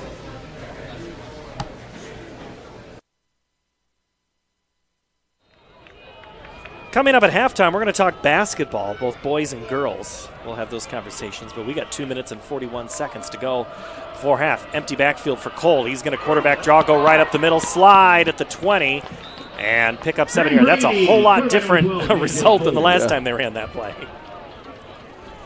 And a hurry up now comes from Ankeny. They run up to the line, try to get set in a hurry. Look to the sidelines for the call. Kadolf goes to the right side of Cole. McCullough, Ward are to the left. Heinrichs to the right. They give it to Heinrichs. Caught at the 15. He's muscling his way down. He is across a first down. That'll move the chains. Quick scoring updates. Valley leads Centennial 14-7. Dowling leads Linmar 14-7. Southeast Polk 23, Johnston 0. Pleasant Valley over Cedar Falls 35-0. That's in the second quarter. Kennedy leads Senior 13-3. City High 7, Urbandale 0. Prairie 7, Bettendorf 0. Here at 7-3. Throw out, right side, caught, double pass to the back of the end zone, wide open, and a touchdown! Ryan Crandall on the double pass. 14-yard touchdown pass. What a play! Well, instead of throwing out to the wide where he's right along the line of scrimmage, he's back about 10 yards, creating a lot of cushion there, giving him time to throw the pass down there. A great job from Ward to Crandall there for the touchdown. Well, that's deep in the playbook. Yeah. 13-3, Max Pellamon to attempt the extra point. Kick is up. Good. 14-3 Ankeny at the minute 50 mark here in the second quarter.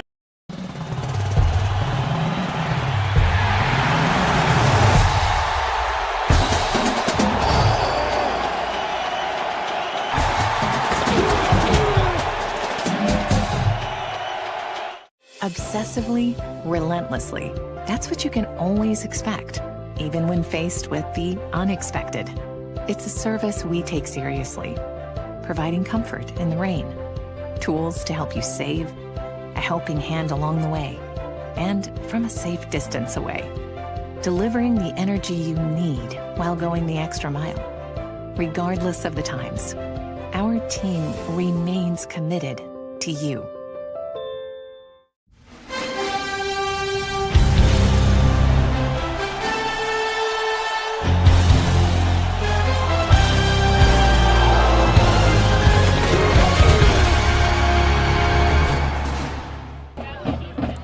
Jeff's got to adjust all sorts of stat things now when Maddox Ward throws a touchdown pass for 14 yards to Ryan Crandall. The biggest concern there was Crandall. If he would have dropped that, there was nobody within a zip code of him. As Pelham's kick goes 9 yards deep into the end zone. All right, Jeff Brooks, if you haven't moved from the last play, you saw that thing unfold right in front of you, right? Yeah, I've seen a lot of things down here in this late second quarter. Yeah, what a great option. I'm going to mark that and talk to Coach at halftime about it. Pulling the trick play out the first round of the playoffs. I mean, that's awesome. They needed to do it, though, because I'm telling you what, Northwest is giving them everything they got. Rankin with it, 1st and 10. And a quarterback draw. They go up the middle. Coming in to fill right away was the guy who just caught the touchdown pass, Ryan Crandall. Now, after week 1 and 2, Tim, I think we talked about it a little bit. There was some talk among observers of the Hawk program that says, got to get Ryan Crandall somehow involved in the offense to help Brady McCullough. That was still when receivers were maybe not on the same page as Cole. They've just kept him as the other receivers have caught on, but Crandall is still that option. He's a big target. Yeah, he's a good athlete on there. It does open up the passing game. He's still a valuable piece of that defensive secondary, so it's hard to play both ways and play a lot, though, but we'll take advantage of it. Ryan Crandall stops Grisham. back at the 22, and the Hawks call timeout. I think Crandall wants to talk to Jeff at the end of the game. He's making the case for the player of the game here, so I think he wants to be able to talk to Jeff if things go their way. So he's playing a heck of a game. He is ready for playoff football. I don't think we have talked to Ryan Crandall. I don't think we have. Timeout, Ankeny. Timeout. The Hawks get 5 seconds back on the clock after they called that timeout. All right, I got to finish up a couple of other things here. I mentioned the girls getting 6th in cross country for Ankeny. Centennial got 10th. For the boys, Dowling Catholic had both the team championship and the individual. Jackson Heidish for Dowling was first. Sioux City North second, City High third, Johnston fourth. Ankeny boys finished 13th, Centennial boys 14th at cross country run today in Fort Dodge. Levi Hill was 41st for Ankeny, Jake Bosch 44th. The top 2 finishers for Centennial were Tyler Schemerhorn, he was 49th, and Karsten Peters was 57th. So I kind of thought Sioux City North was your favorite, but Dowling got better as the year went on, and so they take the team championship for the boys. It's third. And then the teams do this thing, Tim, I don't know if you know this up there at Fort Dodge. They take a dip in the lake at that course. Could you imagine taking a dip in a lake today? No, not with that wind. Not today. Out of the timeout. Rankin, toss, fakes the toss, cuts it back up, and regrets the decision immediately. Gavin there, Crandall there, or that's Simonson, and also Nate Nesser. But the few times I've seen him hesitate on that pitch play, usually it's a quick, he's very decisive on that. He must have saw something, someone on the outside getting a hand there. He thought he saw the saw a hole opening up, but not quite. At half, we'll talk with Drew McAnally and Brant Carlson. Mac is the girls' head basketball coach at Ankeny, and Carlson, the boys' head coach. Had a good conversation with them yesterday, and hard to believe we're talking basketball already. Practice starts in just a few days. State volleyball begins on Monday. Both Ankeny and Centennial qualify, and you can watch those games as produced by the CIN crew under the umbrella of the Iowa Girls High School Athletic Union. The finals, Tim, for volleyball will be Thursday on statewide coverage, Iowa PBS. Thursday, all day, at Cedar Rapids. Great network to watch your high school sports. Girls sports. Girls sports. We got you covered. No volleyball for me. I do my best to fumble through football. The punt is away, and McCullough lets it go. It's going to take a Wolf roll of about 10 yards up to the 42.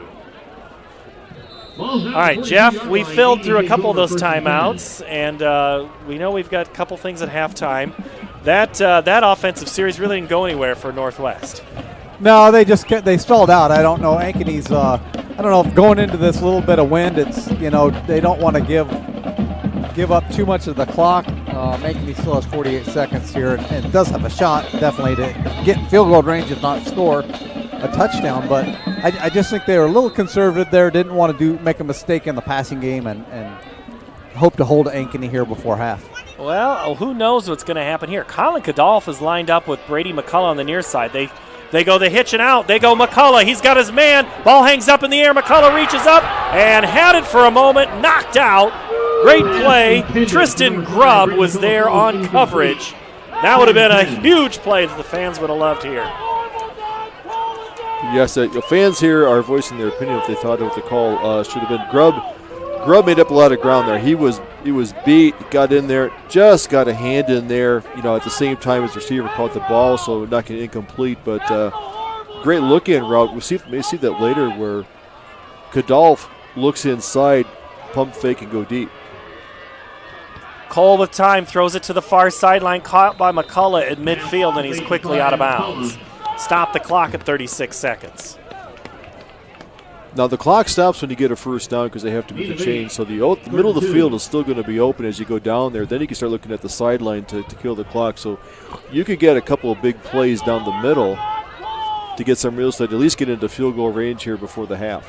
Clock only stops at the first down just to reset the chains, but yes, it does help. Cole calls his own number, goes up the middle, slides down at the 40. Late little contact comes in from Charlie Smith. No call. Cole's going to come up to the line with 30 seconds. Let's see if he downs it or if he calls a play. He goes under center and snaps it or throws it into the turf to stop the clock. It'll be second down. Just like you do in practice, get the first down, knowing the clock stops. As soon as they wind it up and you're set, you can go. But now you got a 2nd and 10 in there. But you still got 27 seconds, so that's been open the last 2 times that he saw that design run play, where it's going off to the left side. So the blocking is good there, and picking up some valuable yardage. 2nd and 10 from the 37. Cole looks to the left side, throws near sideline, incomplete. Was trying to get it to Heinrichs. Heinrichs is incomplete there, 3rd down.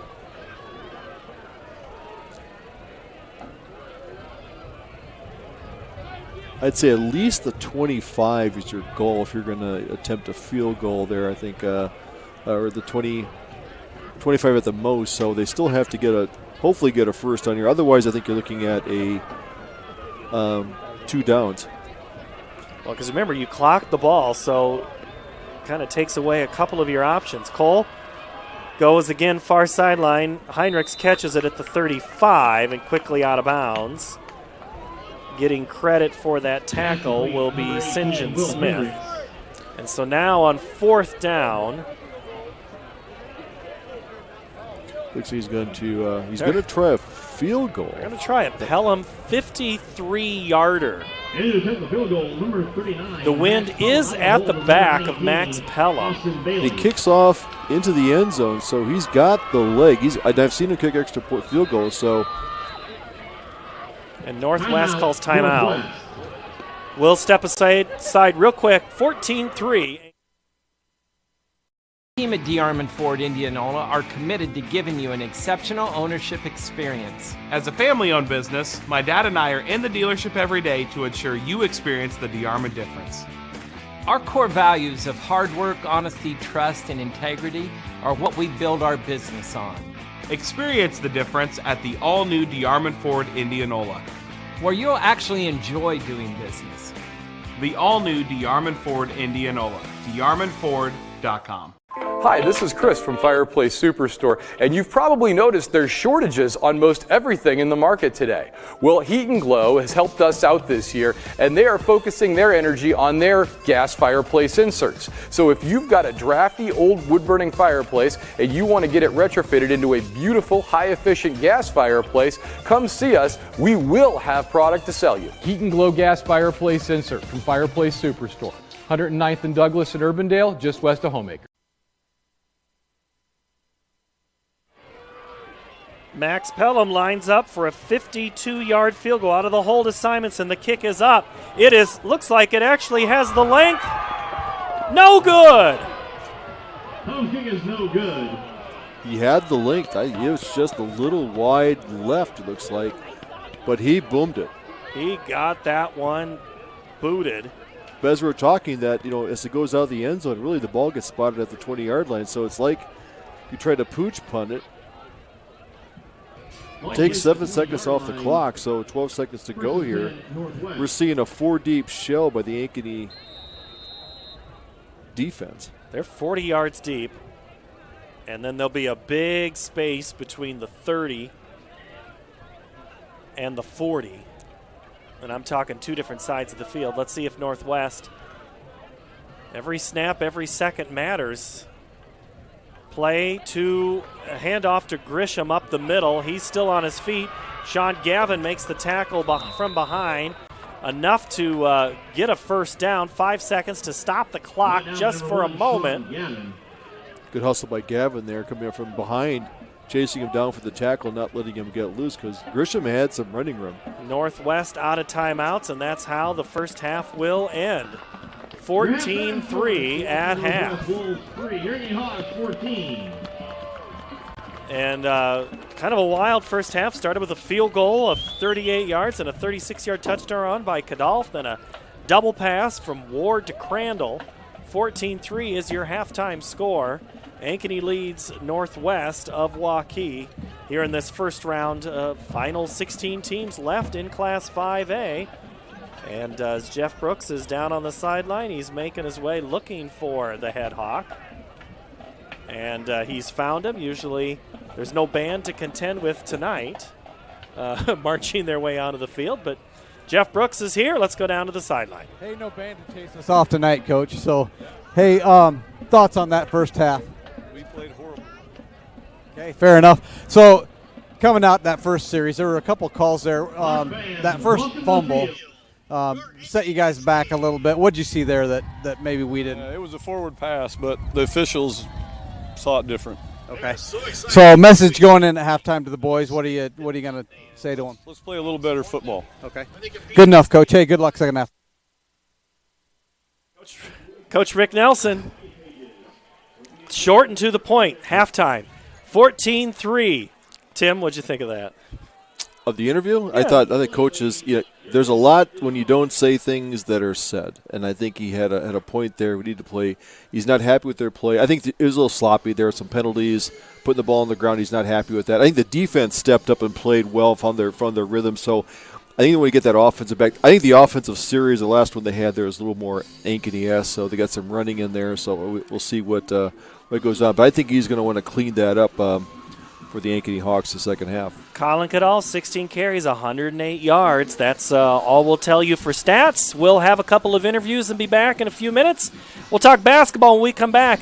Halftime of this Class 5A playoff game. It's Ankeny 14, Waukee 3 from Ankeny Stadium here. This is high school football on CISN.TV.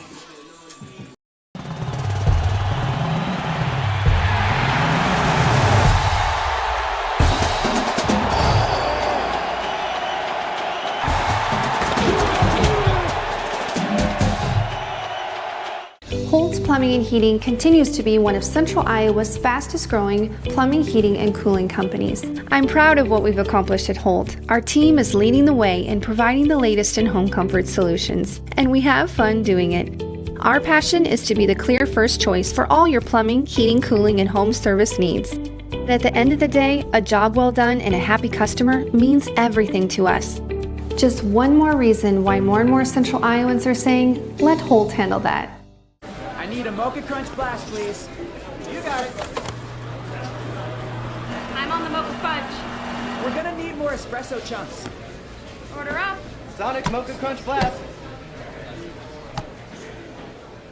Obsessively, relentlessly. That's what you can always expect, even when faced with the unexpected. It's a service we take seriously, providing comfort in the rain, tools to help you save, a helping hand along the way, and from a safe distance away. Delivering the energy you need while going the extra mile. Regardless of the times, our team remains committed to you. Here on the halftime show, Coach Matt, get up closer. You're too far away. We got to look like we're actually enjoying this. Girls basketball season, I mean, you've got the countdown to the days. It's almost here. Let's talk about the recap last year. You know, you lose a couple of players, and your team kind of found their way as the season went on. I thought they got a lot better. What did you feel about last year's squad? You know, I thought we had a really good year. We had one rough stretch there where we lost 4 games in 6 days.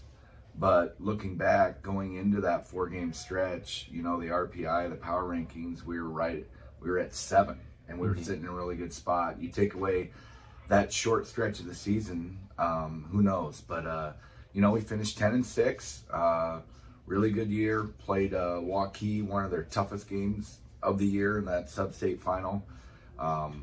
Outside of probably Centennial at the state tournament, one of their toughest games of the year, and you know, the girls had a lot to be proud of. I thought we had a great year. We've had a great off season, and just really looking forward to getting started this year. You're supposed to be out recruiting this volleyball team. I keep seeing all this hype, but you've had this good luck with the soccer players, though. You got any soccer players coming in this year? Yeah, we got, I mean, Jen is a really good soccer player, and Carson Jacks used to play soccer. Savannah Gage is running cross country. Jaden Filling's been a track girl. So we have a lot of multi-sport athletes. Jasmine Mosier is the goalie. So yeah, Zoe Shattervan's had some nice track years. So the list can go on. Got some softball girls. So yeah, we have some multi-sport girls. So that's what we love to see here. And you have to share, and you have to figure out a way to communicate. And if you're not in season, then you got to be doing my workouts. I mean, and you've got open gyms. How have they open gyms that you're not supposed to see but know about that? Right. They're happening. How are the girls cohesing as a team? Yeah, they've done a really good job, and that started back this last summer at camp. They really started bonding together and holding each other accountable, and the open gyms have been good. And and with busy schedules and school sports, club sports, work, whatnot, they're doing the best they can to get in there. Girls have done a nice job of trying to find other times to shoot on their own, which is always a good sign. So yeah, I think things are looking bright, and we're just really looking forward to getting started. All right, you're going to have to start naming names now. I've given you enough time to kind of put the team together. Who did you lose? Refresh us on who you lost, and who do you expect as keys for this year?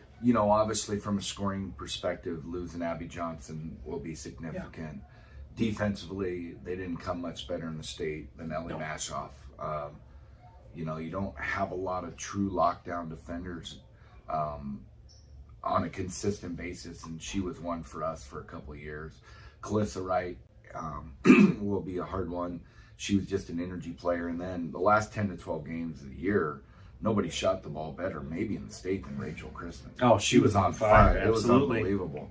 So yeah, we're losing some girls, but that's sports at any level. And great bunch of seniors last year, but we're young this year. We got a good bunch, an excited bunch, an eager bunch. They really want to win. They want to take that next step in the program, and that's always exciting. So who do you got in this young bunch? I know you've mentioned a couple of them already, and there are other sports. Are there other girls we need to be looking out for? We got Jenna coming back. She started every game of her career. She'll be a junior. 2 seniors, not a big senior class, but 2 seniors, Caitlin Anderson and Jaden Filling. Really looking for them to step up, both from a basketball perspective, but more importantly, just a leadership role. And then Carson Jacks, looking for a big sophomore year out of her. Savannah Gage is a freshman coming in. She's a really nice player, so that's a name to watch out for there. And then Jasmine Mosier will be a junior. Had a really good soccer year, had a great summer in the gym, has been working hard. She brings a level of physicality and rebounding that we've maybe missed in years past. So looking for big things out of her. And then we have Zoe Shadervan, Riley Reesberg, Kendra Lewis, Cassie Johnson, some of those girls that really will hopefully find a role, be able to do some things. And what'll be really nice is we're going to be deep at practice. There you go. Having 10 that can go against each other at practice does not happen every year. So that should be something that can really help us building into January and February for the stretch run. And good practice usually leads to good games. Yes. All right. Yep. And first game is when? November 23rd. Is that the Tuesday? That sounds right. The Tuesday before Thanksgiving. Okay. And we open here at home against Southeast Polk. So be a quality test, needless to say. They've had a few good teams in the years past, but these girls are looking forward to the challenge, and we're just really excited to get started. You'll see how well that practice has gone at that time. That's Drew McAnally, head girls basketball coach. More halftime coming up next here on CISN. Hi, I'm Joe the Car Guy with Westside Auto. I'm excited to tell you about our new lifetime oil change plan. When you purchase our plan, you'll never have to pay for an oil change again. If you get a different car, simply transfer the plan over. If that car's oil needs are different than your original plan, just pay the difference. It couldn't be simpler. You won't have to worry about inflation or prices going up. Give us a call at Westside Auto Pros to get details on the lifetime oil change plan. And remember, when I say lifetime, I mean your lifetime, not just your car's. Really like your backyard, man. There's nothing to the east, so I can do this all day. No, Patrick. East is that way. Oh man, that's not good.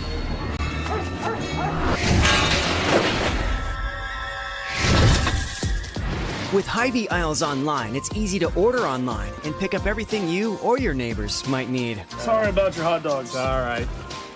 It won't happen again. Okay. Hy-Vee aisles online, convenient pickup, and we deliver too. This is every day. It's not easy, but it is simple. The BBB fosters trust between Iowa businesses and consumers. Visit bbb.org. I need a Mocha Crunch Blast, please. You got it. I'm on the Mocha Fudge. We're gonna need more espresso chunks. Order up. Sonic Mocha Crunch Blast. Iowans know that winter means snow, ice, and freezing temps. Severe weather can make the roads downright dangerous. Truck Equipment Incorporated has the toughest work equipment that can stand up to the harshest conditions. Look for Western brand snowplows, quality you can count on. Buy new or utilize our repair services. We'll order new parts for same-day pickup or delivery. And now you can shop from home with our virtual showroom. Go to truckequipment.com today. Here at halftime with Coach Carlson, boys basketball. Hard to believe we're already talking basketball season, but basketball really never stops for you, does it? Doesn't seem to anymore. Kids, especially with AAU and all their different experiences, they're doing it 12 months out of the year. What is your role in trying to get, because working out in the off season is important, but how do you get them to work out, well, let's use one of your phrases, the Hawk way or the way you want to? I think at the end of the day, you trust your kids that when they're in season that they're doing what they're supposed to be doing, and that carries over into their whole life. The basketball for us is about training them in their life as well. So I think just reminders of those types of things. We're limited to our time with kids, and so we just want to keep encouraging them, reaching out to them, seeing how things are going, and all those things. You're also having to worry about them in other sports. I wouldn't say worry, but you like them being in other sports? Definitely. It's what the way Ankeny has done a great job of that. I think multi-sport athletes is how we do it here, and we're excited to see their successes and other things. I think that provides them opportunities to learn from other coaches. It allows them to lead in different ways too. So I think it's a well-rounded approach. And on Friday nights, you're watching a couple of them out on the football field. That Crandall kid, he's kind of mean when he catches the football. He's kind of mean when he gets downside. For you, you going to have him this year? Of course, that's our plan. Hopefully, obviously, and he's been a big part of our program, obviously, with the last couple of years, and looking forward to seeing him lead our team. Who did you lose from last year? Kind of refresh us. Well, Matt Stickrod, Ben Turnial, quite a number of guys, Ron Mamuya, Cole Weedy, some guys that have really been in our program a long time and really did a great job of allowing younger guys to succeed as well, which I thought was huge for our program this year, obviously having a lot of experience back. And this year you'll have some experience back, but you got a couple of new faces too. Who's returning and who are some of the new faces? Well, you mentioned earlier Ryan Crandall and Braden Simonson, two guys that have been a part of our team for quite a few years as far as on the varsity. Carson Johnson, young freshman, started for us last year. Carson Weedy also played a lot as a sophomore. JJ Cole played a lot as a sophomore last year as well. So we got a number of guys that are competing for spots, competing for leadership opportunities. So we're looking forward to that. And newcomers, we'll see how it goes. We have some young guys that are really wanting to be a part of what we do. But for us, I think the big thing is, again, what is our mission every year? And that is to really get guys to live their life right and behave right. And then that really plays into playing right. Because you'd just as soon talk basketball than life with them. In the sense of, hey, a choice that they made. Yeah, it's about that. I'm sitting here looking at this state banner, and we talked a little bit about it last year. That's still fun to say, right? That you were a state champion. And how does that translate and grab the attention, say, a second year removed from that? I think it's something you talk about because of the progression that it took to get there originally. I think we had a lot of young guys that over the 4 years prior, leading into that was really neat to see that their life changed and their basketball game changed and their teamwork changed. And you continue to use that as an example for guys now on what they can do to be part of something like that. I think at the end of the day, championships don't come every year, but a championship mentality can come every year, and it's going to grow into an opportunity to do it again. We just want everybody to feel a part of that. Youth, we talked about the youth in the off season, sophomore, freshman, 8th grade level. Any coaching changes there, or is it kind of that same group that you've had? We have new freshman coaches here, Chris Danner, a longtime Johnston coach and player back in the day, and we're excited to see him. Our freshman coach is now the new girls coach up at Ames, Chris Harkins, so we're really happy for him. And so otherwise our staff's been really consistent. Brandon Johnson's a longtime assistant at our sophomore level. Nate Toby, our assistant in the varsity. So it's nice to have guys that love Ankeny, work in Ankeny, really grow up with these kids, so they trust them. And our progression, I think, from year to year, it's starting to become more consistent. We have huge numbers in our camp, so there's a lot of excitement here in Ankeny. I was just talking with Coach Mack about the youth development, and that is something that you guys have kind of had to. It's not quite with Ankeny being as large as it is, you can't quite be like it was when you were in the smaller towns, right. But you kind of had to take that approach. For sure, we've had some great parents in our community that have said, "Hey, we need a youth program and a consistent youth program." So they developed Ankeny Basketball Club, and so we have. Sometimes 150 kids on a given night. We serve the community and do some skill nights with them over the last 6 weeks or so, and it's been really fun to get to know those kids and get to know those families and just kind of keep preaching the concept that you can be a part of something really big and be a part of something bigger than yourself even. And so that's been really enjoyable to get to know everybody that way. All right, practices are always tough. So when do the practices? Well, practice goes all the time, but when's first game? First game is Friday, December 4th up at Ames. So our schedule isn't really going to be challenging this year. Obviously, it's going to be really good. And our first 6 games we play in the first 14 days of the season. So, and a lot of them are road games against really top level talent. So it's going to be a great grind. We start November 14th, November 15th, Monday, as far as our first practice. So 3 weeks out. Be here before you know. Always. Right. Coach Brant Carlson and the boys basketball coach. More halftime continues right after this on CISN. Really like your backyard, man. There's nothing to the east, so I can do this all day. No, Patrick. East is that way. Oh, man, that's not good.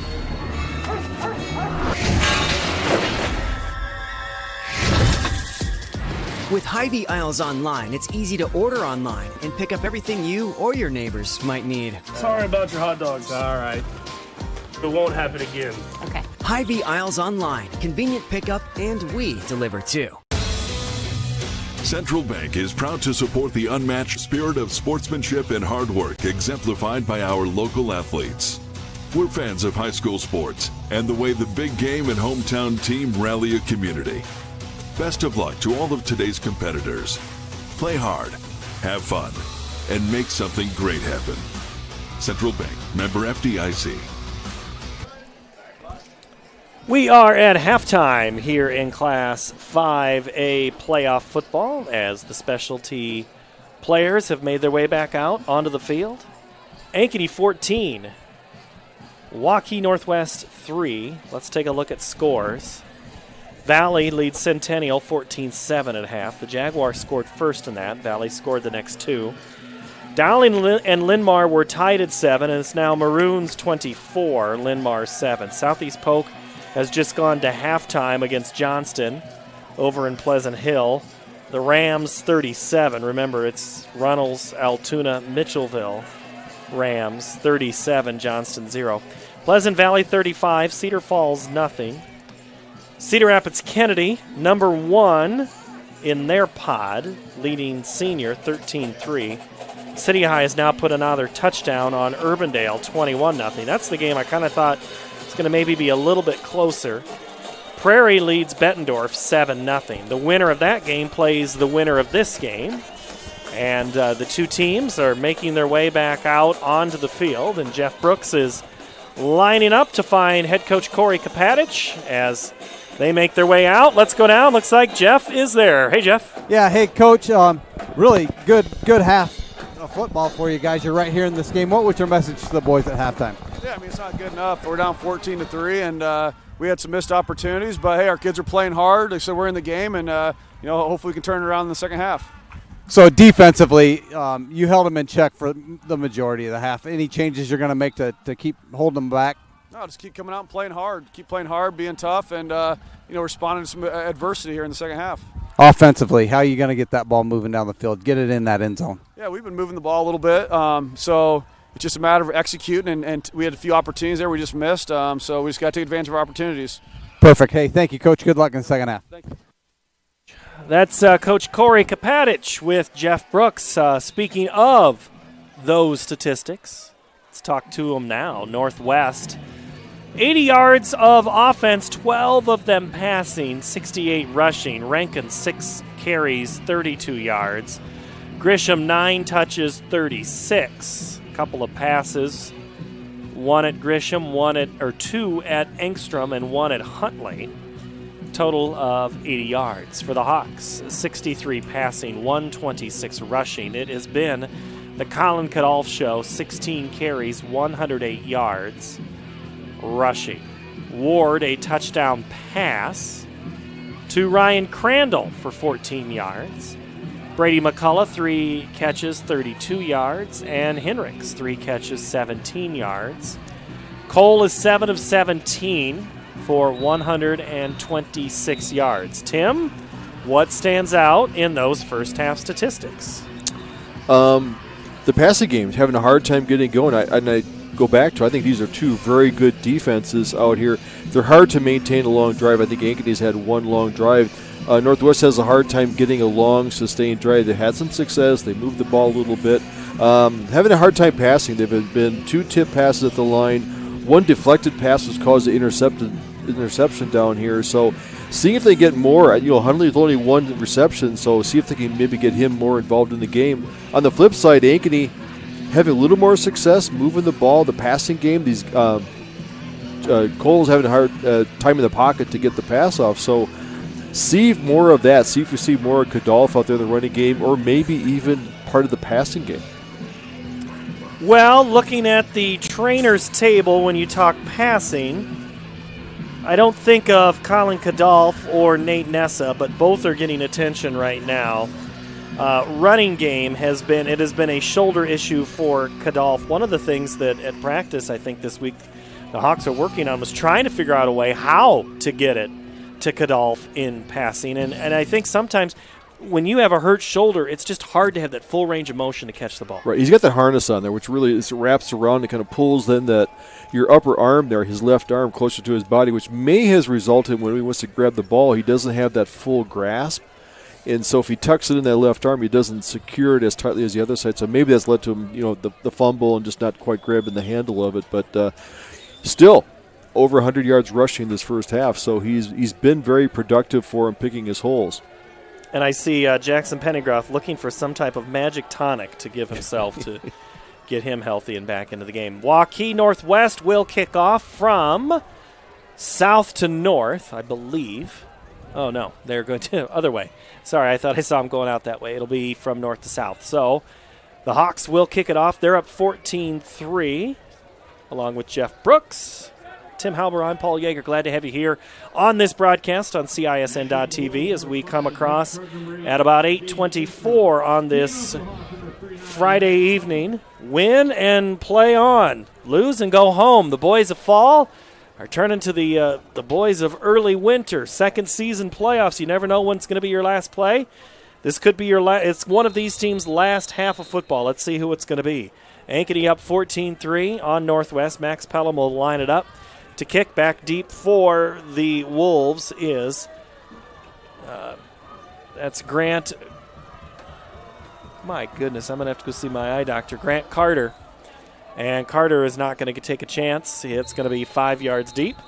So Rankin, Grisham, Gardner, Huntley, Engstrom, Adams will come back out for the Wolves to start the second half. All right, you've heard both coaches speak, some more than others. What do you think, Tim, in this second half if you're Northwest? Find some consistency. I think, looking at, continuing play, I think Coach talked about that, is just playing a little bit cleaner, tighten things up a little bit, get some sustained drives out there. That's probably a speech at halftime. Little offset eye, and they go right up the gut immediately with Grisham, and tough sledding up the middle before Diego Jackson gets off the pile last. Now I can guarantee that Coach Nelson said a lot more at halftime than he did to Jeff on the sideline right there at halftime. Well, maybe. Sometimes less is more. Rankin to throw, and it is incomplete on the near sideline. Hayden Huntley was the intended receiver. It'll be third down. Good rollout out there. Good coverage on there. Just got him a little tight to the sideline where Huntley couldn't get his feet down in bounds, but a good quick pass there. So now that's great defensive play. How you come out in the second half, that very first series, does the defense take control, or does the offense get a long drive in there? So now this 3rd and long is a big down here for the Ankeny defense. Huntley, Engstrom, and Adams go to the far side. Rankin is flush, throws, then pulls it back. Incomplete. He really looked like he was going to fire. Pulled that ball back. I tell you, Rankin is a big, strong guy. He is takes a lot of shots. Coach Kapatic says, man, after that Urbandale game, Rankin was bleeding out of every part of his body. He's tough. Now, he threw 2 interceptions in that 4th quarter, but then he was able to compose himself and throw the game winner to Huntley. Now they're going to punt it away on their first possession of the second half. Good rush there. Flushed him out from his first look there, so he had to roll out even farther. Eliminates, when you get him to the side, it eliminates a lot of his passing lanes. Cork to kick. Bounces at the 40, rolls into Ankeny territory, and will be down at the 42. Brady McCullough runs away to join his teammates for the huddle as the Ankeny offense will get their first look at the second half. Now, these two teams coming into the year were fairly even when it came to the number of passes, but the yardage was way more in favor of Ankeny. 1,600 yards to just 1,000 yards for Northwest.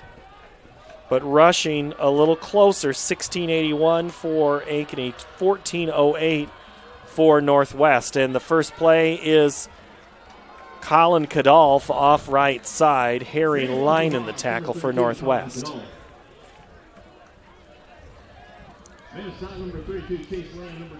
As Coach Nelson said, we go with Kadolf. If he's ready to go, we're going to let him go. And I think he's a gamer. He wants to carry the ball there, even though he's got a dinged up shoulder there.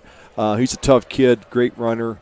He doesn't run to the sideline to run out of bounds. He takes it up and takes on his defenders. 10:40 to play, second down. Right in front of us. Cole back to pass. Lots of time. Throws to a wide open Colin Kadolf. Caught at the 35, 20, 10, 5. That is an Ankeny Hawk touchdown. Colin Kadolf, 54 yards to the house. I didn't look to see if he was a wheel route coming out of the backfield, if he lined him up wide, because we've seen that before a couple times there. Faked him out, but the great pass play there. Good fake pump there, and Cole put it out there, and it's a quick touchdown here in the second half for the Ankeny Hawks. He got behind those secondary, and it was no one around. Pelham on to attempt the extra point.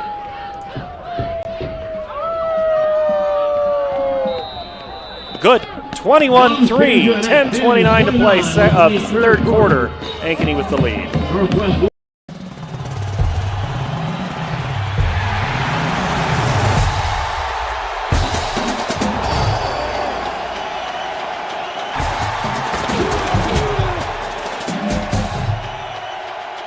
Obsessively, relentlessly. That's what you can always expect, even when faced with the unexpected. It's a service we take seriously, providing comfort in the rain, tools to help you save, a helping hand along the way, and from a safe distance away. Delivering the energy you need while going the extra mile. Regardless of the times, our team remains committed to you.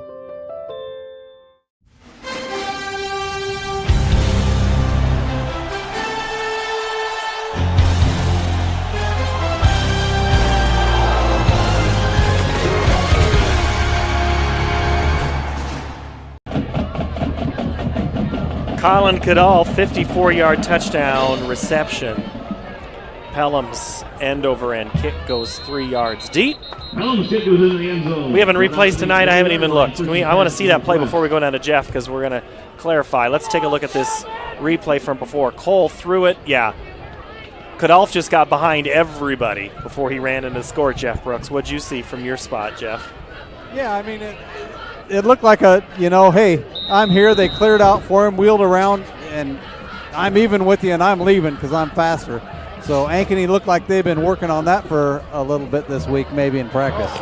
Busted play. Rankin tried to hand it off to the ghost player. as Webb Tate comes back to make the tackle, and looks like a new player in Harry Linen now playing offense. And now Linen goes out. Linen plays linebacker there, but yeah, it looks like a broken play there. Rankin turned, there was no one to fake the handoff to. Tate's in the backfield, causing that 2-yard loss.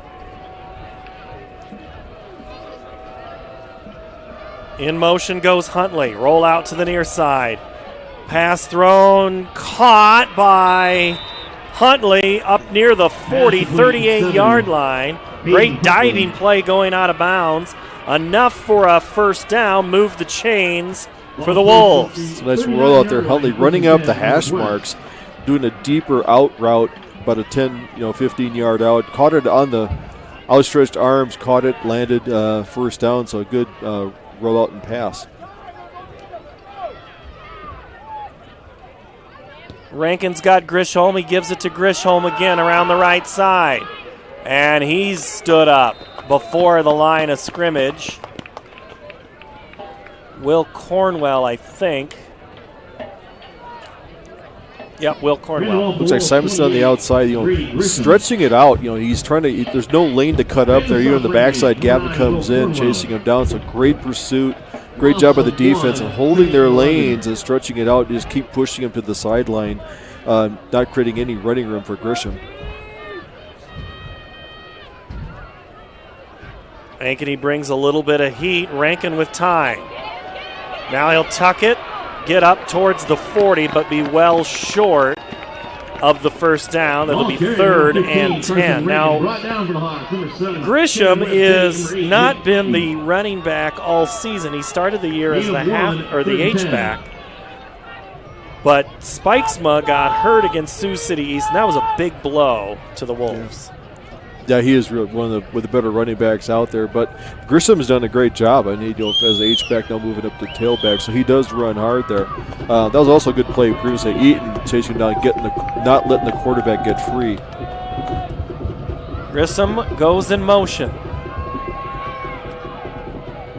Rankin rolls, tucks, gets close to the first down, but he'll be short by about 3 yards as Braden Simonson makes the tackle.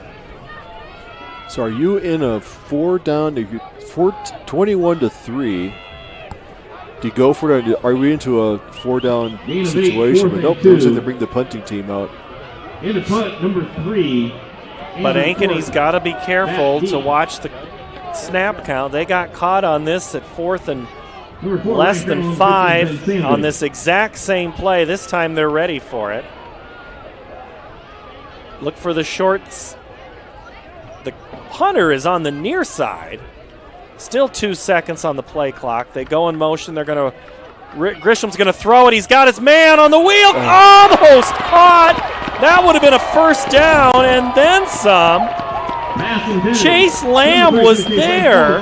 Randall, good. He had coverage on him. The ball was in his hands. Hit him as the ball was coming in, knocked it out. So good heads-up play. Very good balanced play. The second time they've seen it, they had everything covered. So little trickeration by Northwest. And that might have been the play that they were going to run the first time, but Ankeny jumped off on the first opportunity. Hawks go to work. Well, it was 4-down territory because he went for it. 1st and 10 from the 47. Kadolf jukes and dances and then gets stood up after crossing the 45 up to the 43. Last one off the pile is Eli Moses. He had 24 tackles coming in on the season. You may see a lot of Kadolf here. So 6 minutes left in the third quarter. You're on the other side of the 50. On the downhill side of the field, as they call it. So see if they want to run this clock and start hammering it down there, get a long, time-consuming drive in this series. 2nd and 6 from the 43. Cole gives it to Kadolf. Right side, cuts it out, gets by 1, has a seam, cuts back in at the 30, 20. Flag comes in from the back side, up to the 18. Don't think this is going to hold up. We'll have to see if it's a spot foul from there, if it'll go back and they'll basically lose everything that they gained if they goes back to the 43-yard line and march from there. Usually receivers downfield, they get their hands out from their body, someone runs by them, they grab a little jersey. But not to take away a great run by Kadolf. Holding Ankeny. And he did a really nice job of kind of stopping in his tracks, using his left hand to throw the defender back the other way and use him as a springboard forward. So spot of the foul makes it really about a 5-yard gain. All that for 5 yards. Still second down, so still positive yard, but it happens so far downfield. So we may see that play again, but good vision by Kadolf. Kadolf up the middle, barely touched, gets to the outside, cuts it back down. He's inside the 25 to the 24 before Charlie Smith and also St. John Smith. Those interior linemen, Mayer, Espino, and Sevice, all those guys doing a good job. And they have a pretty stout interior line with Reland and Barraday. So that's a lot of work. They get those big boys in there. It's a lot of beef. Got ourselves our own beef bowl. 1st and 10 from the Northwest 24 before the snap, a whistle and a false start on the Hawks. From the previous spot, now remains first and 15. Carson Booth comes back in, and we understand that Carson's grandparents sometimes are watching our work, and we're glad that grandparents from around the world are getting a chance to watch, and we hope you've enjoyed our coverage this year again from Ankeny Stadium. No, Tim, you can't do any free commercials for those businesses in Waverly that we both know. Yeah. Hand off to Kadolf up the middle. He'll get inside the 30. That we were familiar with. Well, familiar with in the sense of driving by. Yes. Never stopped. Nope, seldom. Lamb makes the tackle for Northwest. No, we appreciate seeing I think parents. It's your grandparents stay inside. I know they're around the state, around the country, listening in. So they love to hear how their grandsons and sons are doing out here and relatives. So no, we're great. We're pleasure to put this together and hopefully explain the game a little bit that's understandable. 2nd and 15, Coles rush, throws wide open, got a receiver, caught! Maddox Ward. So not only does he throw touchdown passes, he nearly catches one. Ward wide open on her. Number 14, Maddox Ward. Ward was wide open there. Did a nice job getting away from the corner. The safety came over late. He was wide open there, and Cole did a nice job putting it out there, getting a first down. So putting down to the 6-yard line. So good vision by Cole. He's found his tempo. His confidence is in there, as Coach talked about. So he's delivering it on time and on target. Ward's 12th catch of the season puts him over 230 yards in receiving yards. It's 1st and goal from the 7. Kadolf off left tackle, takes a Wolf for a ride inside the 5. Griffin Gamble had a couple of fumbles, recoveries against Urbandale last week, makes the tackle along with Lamb. Kadolf is one of those running backs that they say runs behind his pads, because when he gets past the line of scrimmage, the first thing you see is a helmet and shoulder pads, and he's got that leg drive, so he's seldom, when he's tackled, is he knocked backwards. He's always getting positive yards, even after getting hit. 2nd and goal from the 3. Kadolf to the left side of Cole. Cole to throw. Back end zone. He's got McCullough. Caught. Touchdown. 3-yard strike for Brady McCullough. And another Hawk touchdown. That's a pretty play out there. He takes a 3-step drop. McCullough goes out there, creates some separation, and that's a nice timing route, dropping it right in his hand. So good drive, for Ankeny coming out here. Their second good drive of this half. That touchdown comes at the 3:30 mark here in the 3rd quarter, so Ankeny has scored 2 touchdowns out of the locker room break. Pelham's extra point is up and good, 28-3. We have a late penalty flag. We'll sort it out. And we have ourselves A lot of pushing and shoving going on here. Coaches are coming onto the field to clear things out. We'll sort it out when we come back. The team at DeArmond Ford Indianola are committed to giving you an exceptional ownership experience. As a family-owned business, my dad and I are in the dealership every day to ensure you experience the DeArmond difference. Our core values of hard work, honesty, trust, and integrity are what we build our business on. Experience the difference at the all-new DeArmond Ford Indianola, where you'll actually enjoy doing business. The all-new DeArmond Ford Indianola, DeArmondFord.com. Hi, this is Chris from Fireplace Superstore, and you've probably noticed there's shortages on most everything in the market today. Well, Heat and Glow has helped us out this year, and they are focusing their energy on their gas fireplace inserts. So if you've got a drafty old wood-burning fireplace and you want to get it retrofitted into a beautiful, high-efficient gas fireplace, come see us. We will have product to sell you. Heat and Glow gas fireplace insert from Fireplace Superstore. 109th and Douglas in Urbandale, just west of Homemaker.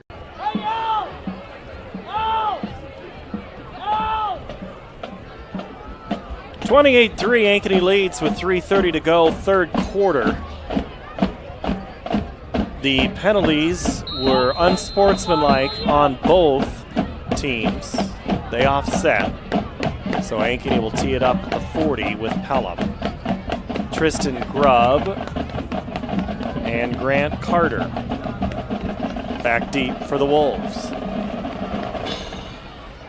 Pelham's kick is short, right at the goal line, taken by Carter, and he's going to return it up towards the 20. Looks like it'd be about a yard short of the 19. All right, Jeff Brooks, that play developed in front of you. McCullough just outran his guy. What else happened on that play? Yeah, so it looked like it was just a crossing pattern with the two receivers. It looked like McCullough either came from the backside or the slot and, just outran it. Timing pattern to the corner. I'm going to put it up over there and go get it, big boy. Rankin throws on first down, and that pass incomplete, intended for Jaden Engstrom. Let's see. Coverage was Reed Johnson. Reed Johnson's had some tough assignments out here. He's getting Huntley a lot of times on coverage, and he's held his own very well today.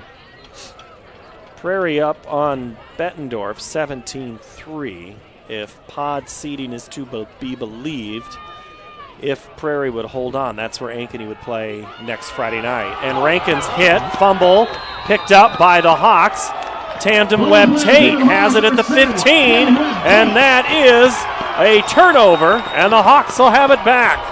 This defense has taken over the second half. They've got them 3 and out twice. Then a forced turnover there deep in the territory. So this defense is putting their stamp on the game, which thought they would. They're a solid team. So not what Northwest wants to see happen here. Kind of stuttering coming out of the locker room at halftime. And Ankeny looks to maybe put a huge nail in that coffin to end the season for the Wolves.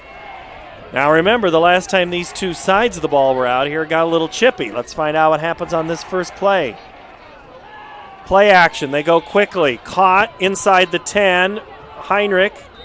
He's wrestled down by Smith. It's easy to say in the secondary. That one was Kinnick. Heinrich's no stranger to wrestling, getting wrestled down. Love those types of plays and players. Maddox Ward going to play some basketball. Does plan to go into college. Henricks. Let's see where he's at now. He's next to McCullough on the top of the formation. They give it to Kadolf, and he tries to hop his way over the 5. As the last guy down was Aiden Barity. And also, I think that was Ryan Mayer or Ethan Thomas were both right there. Now, I haven't been able to say this pretty much all year about Ryan Mayer, but he's just getting started because Mayer's a show choir guy. He's in visual adrenaline. If you want to see him perform this year, Tim, you got to come down and see that sometime. I have to, because you don't see many 250-pound people in show choir. No. Former Cub, Schwarber, right? Wasn't he a show choir guy? Or no, yeah, Kyle Schwarber. And Kadolf, the handoff gets inside to the 2, maybe towards the 1. Ben Ryland. Yeah, there's video on the internet of Kyle Schwarber as a high schooler, right? He's from Indiana? Yeah, he's from Indiana. Yeah, went to Indiana. Yeah, basically, yeah. I'm pretty sure there's video of him dancing. He took a little different career path. What did he do? He's doing something else. Went to Boston, Chicago. I think he's living in Boston right now. Chance to win another World Series game. Booth and, that Ankeny jumped, and all that time of talking about the lineman and Ethan Thomas jumped. So now this one will go from the 2 to the 7. Still second down. False start, Ankeny, 5-yard penalty from previous Jeff Carson spot. turns and makes the indication of the play. Or the call, anyway, from the penalty. Maddox Ward comes back in. Booth comes out. The Swiss Army knife, Maddox Ward going out there. He's catching it, passing it, playing really well. So, but he will draw attention. He's on the same side there as McCullough. Kolb makes a point out to the right, sends Henrik in motion, play clock at 3. Timeout. Calls a timeout. 55 seconds to go in the third quarter. Ankeny 28-3, the lead.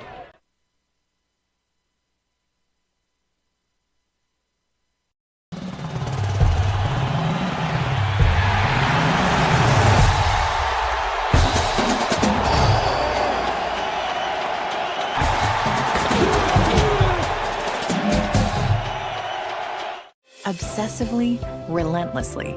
That's what you can always expect, even when faced with the unexpected. It's a service we take seriously, providing comfort in the rain, tools to help you save, a helping hand along the way, and from a safe distance away. Delivering the energy you need while going the extra mile. Regardless of the times, our team remains committed to you.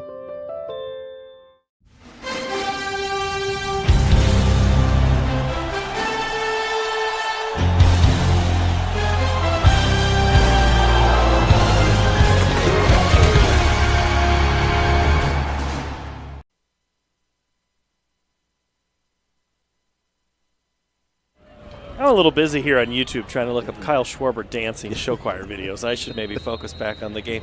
55 seconds to go out of the timeout. Ankeny has it up 28-3. Kadolf next gets the pass. It's intercepted.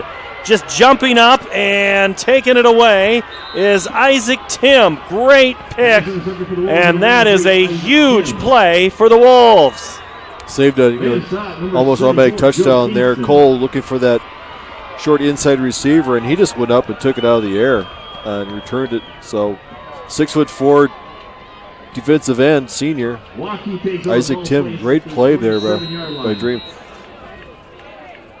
Well, now the Wolves have life here. 50 seconds to go, but they're going to have to score quick. They're going to have an empty backfield. They're going to move Adam Gardner back in to block.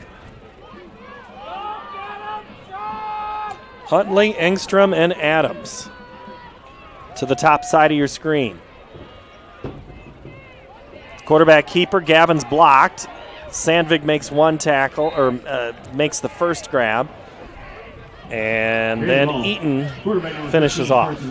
Gavin took him out of his desired running route there. He had to run it outside, only got 4 yards. It was more of a hole there, so challenge up to the defense. Rankin rolls out. Looks downfield, throws incomplete. One of those dangerous pass plays coming back across his body, throwing in the middle there. Engstrom, the intended receiver. The flag sits back at the 40 or the 30-yard line. Holding Northwest. And it is against Waukee Northwest. It is a hold. Sandvik there was on the coverage there, playing tight coverage. So covering for number 15, Ben Sandvik. 19 seconds to go here in the third quarter. Seems like Northwest has not got out of this side of the field. They've been down here the whole third quarter, just can't mount any offensive production.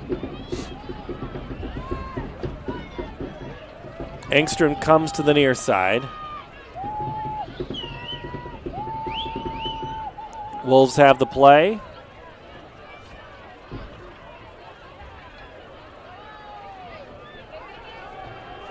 Rankin to throw. Gets hit. Back at the 2 and nearly into the end zone, but down at the 1, Brock Adamson. Smart play. Tendency is to go in there and rush, and when he throws that pump in there, people like to jump at trying to block it. Adamson kept his feet, went in there, went for the tackle, tackled him back at the 1-yard line. So really smart play by the linebacker there. Brock playing the outside linebacker position. That ends the third, 28-3 Ankeny. The final 12 minutes when we come back.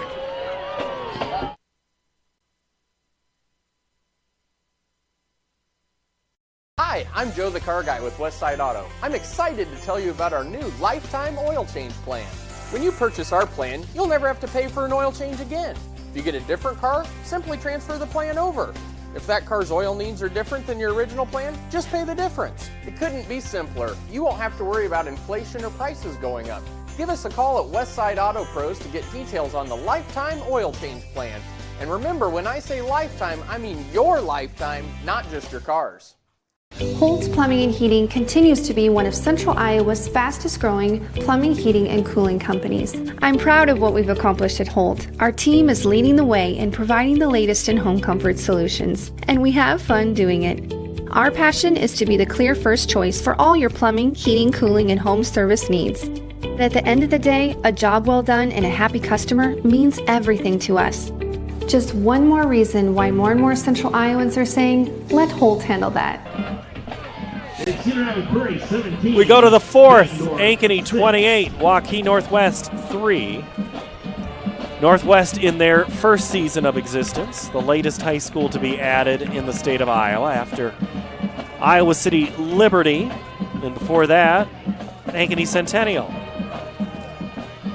3 schools in 8 years added. And in the first year, a lot of the players, a lot of these Wolves were Warriors last season.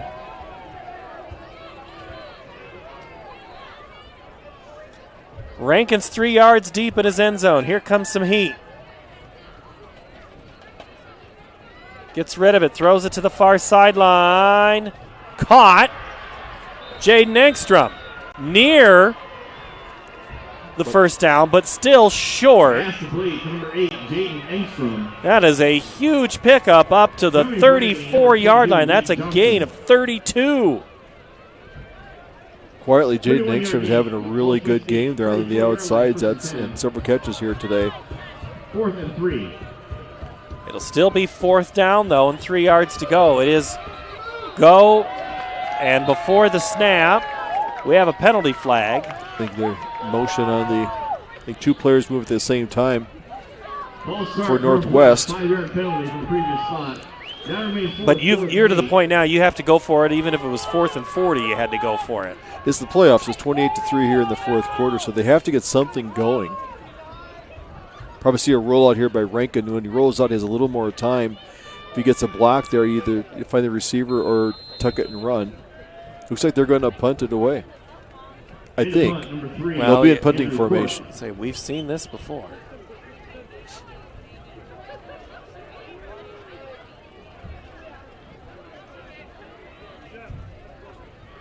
Cork takes it, kicks it away. Line drive catch made, diving stop by Brady McCullough. Carrying the punt, number 5, Brady McCullough. At the 46-yard line. Sorry, wrong side of the down marker. All right, Jeff Brooks, what do you think here? We haven't had a score in a little while, but surely something's going on down there. A lot of stuff going on down here, you know. Great defensive interception on that last play, but got to give credit to, was it Kingston maybe, the offensive lineman for Ankeny, stopping that kid from a 90-yard touchdown interception return. You know, and then they get the hold and Ankeny gets the ball back. That was a pretty big play for Ankeny. Kadolf, the handoff. He'll get up towards about the 46, 47. Coach Kapatic called this Ankeny team most talented team in the state. He says we need to be able to run the ball. Ankeny took that away the last time. Northwest ran the ball well in the first half. It's been a little tougher go here in the second, Tim.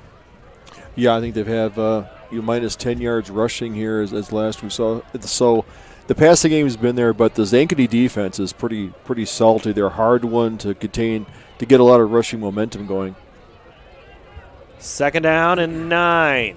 Kadolf, the handoff. He'll get upside the 50 and into Northwest territory. Ben Ryland.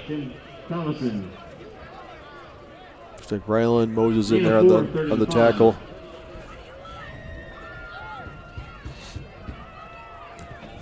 Clock moving, not in Northwest's favor. It just keeps rolling. Ankeny in no hurry at the 10:40 mark. They're still in the huddle with 15 on the play clock. Cole's going to make a single read there and empty the backfield.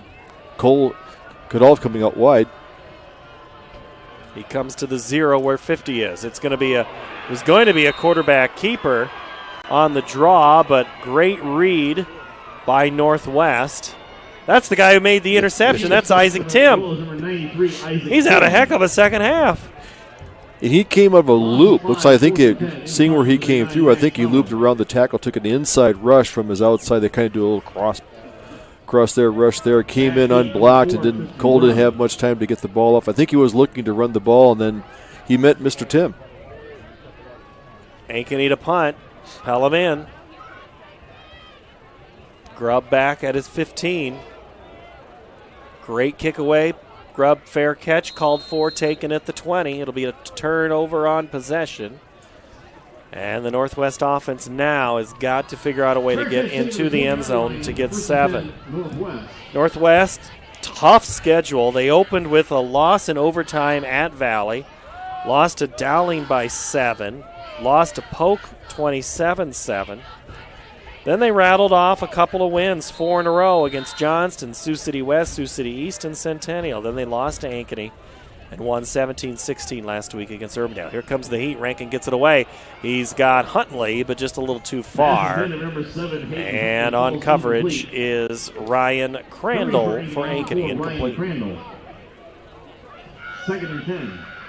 That was a pretty good rush there. He stood in the pocket, but when the rush is in there, you want to lean back, you pass off your back foot a little bit, you're going to sail the ball, and it went over his receiver. That he was open briefly down the middle. But Ankeny's still getting, they know they're going to pass, they're going to get a rush. They're kind of pinning their ears back. 2nd down, throw. Engstrom catches it out in the flat, and then Brock Adamson makes the tackle right away. Also out there is Simonson. 23, Brock Adamson. Loss of 1, 3rd and 11.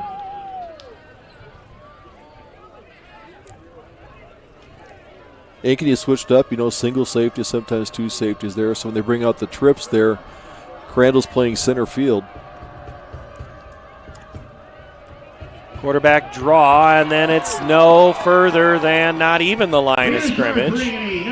Sandvig and Webb Tate there for that tackle. 4th down.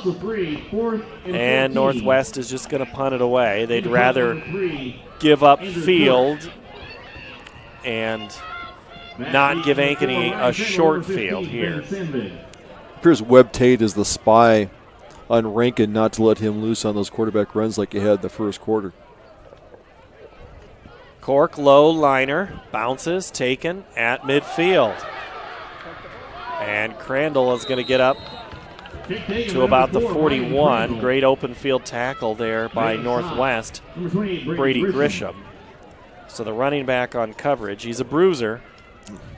He can also make good plays on special teams. Well, he places the 42-yard line. Ankeny takes over 1st and 10. I asked both coaches, do you do the same game plan that you did 2 weeks ago? They both said, yeah, kind of. But Northwest said, we just have to execute better. It's your game plan. It's what what you do best. You don't want to get too. Don't want to throw out the playbook and start something new because then you just haven't had a chance to run it all season long.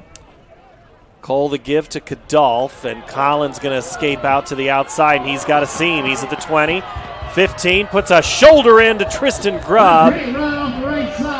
And Kadolf, what a run. Holy cow. That's been in the playbook all year. Hand the ball off to Kadolf and let him take it outside for 40 yards. Ball placed at the 8-yard line. It's first and goal, Ankeny.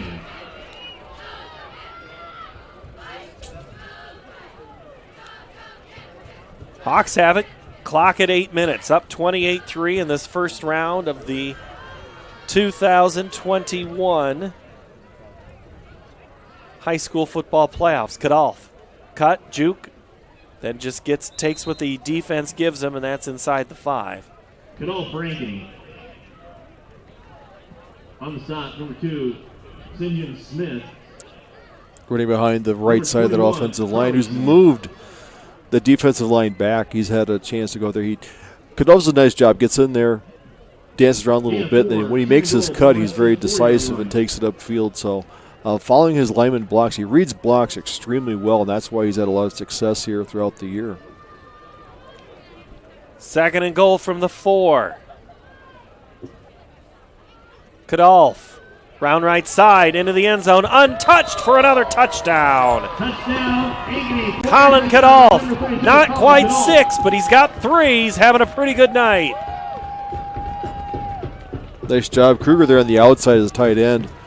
Went there, got a good block there. Kadolf just bounced at the outside. He was in the end zone untouched. So everybody getting in the act, they're a good blocking unit. They're coached well to create their holes for their bread and butter guy.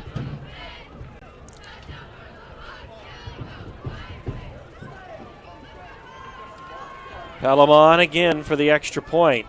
High snap, quickly put down and through. 38-3 Ankeny with 7:08 to play in the game. Winds know that winter means snow, ice, and freezing temps. Severe weather can make the roads downright dangerous. Truck Equipment Incorporated has the toughest work equipment that can stand up to the harshest conditions. Look for Western brand snowplows, quality you can count on. Buy new or utilize our repair services. We'll order new parts for same-day pickup or delivery. And now you can shop from home with our virtual showroom. Go to truckequipment.com today. Central Bank is proud to support the unmatched spirit of sportsmanship and hard work exemplified by our local athletes. We're fans of high school sports and the way the big game and hometown team rally a community. Best of luck to all of today's competitors. Play hard, have fun, and make something great happen. Central Bank, member FDIC. The coaching staff of Ankeny told us that Colin Kadolf could have finished last week's game if it was a playoff and needed situation. Tonight, maybe they haven't needed him, but they certainly have relied heavily on him. 28 carries, 199 yards unofficially, 2 catches for 58 yards. So he's had well over 250 yards of all-purpose offense tonight. 1 receiving, 2 rushing touchdowns. Short kick taken at the 15. Arm tackle missed on Cooper Scheifus.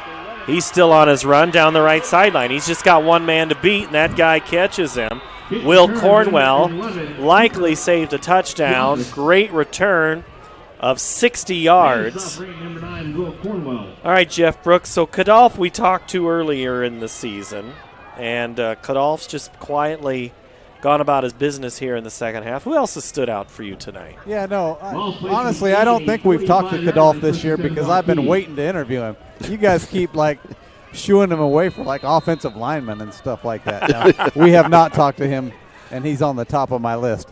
So, anyway, they're all doing good, but if they need to maybe set him down.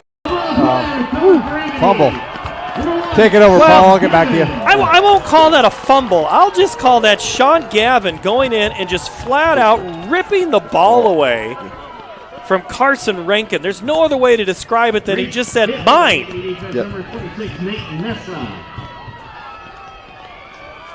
Wow. Because Gavin's having a game out there. He's been putting pressure on. He's been spying. I think between him and Webb Tate, focusing on Rankin. Rankin just has not been able to get anything going the second half. So I think they've keyed on him. So outstanding defensive effort. Yeah, Gavin just reached in and just flat out took the ball away from Rankin.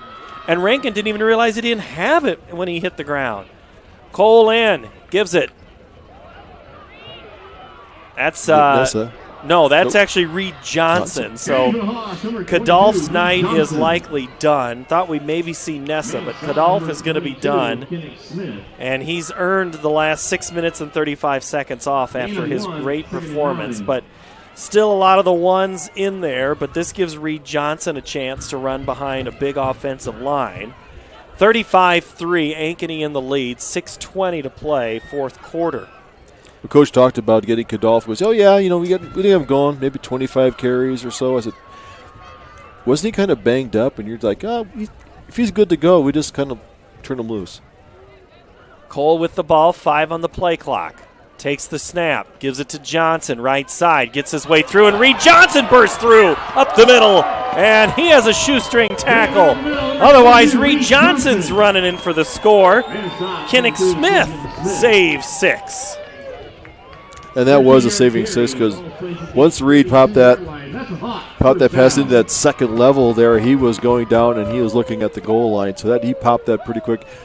Fun to run behind that big offensive line. And credit to those guys for just – should I use slobber knocker? Did you have slobber knocker? You used it in the open. Did I? Okay. Yeah. I No. You used lathered up. Sorry. Oh, yeah, I got the lathered up in there. You got lathered up in there. All right, Cole with the ball. 1st and 10 from the 32. Play action. They give it to Hendricks.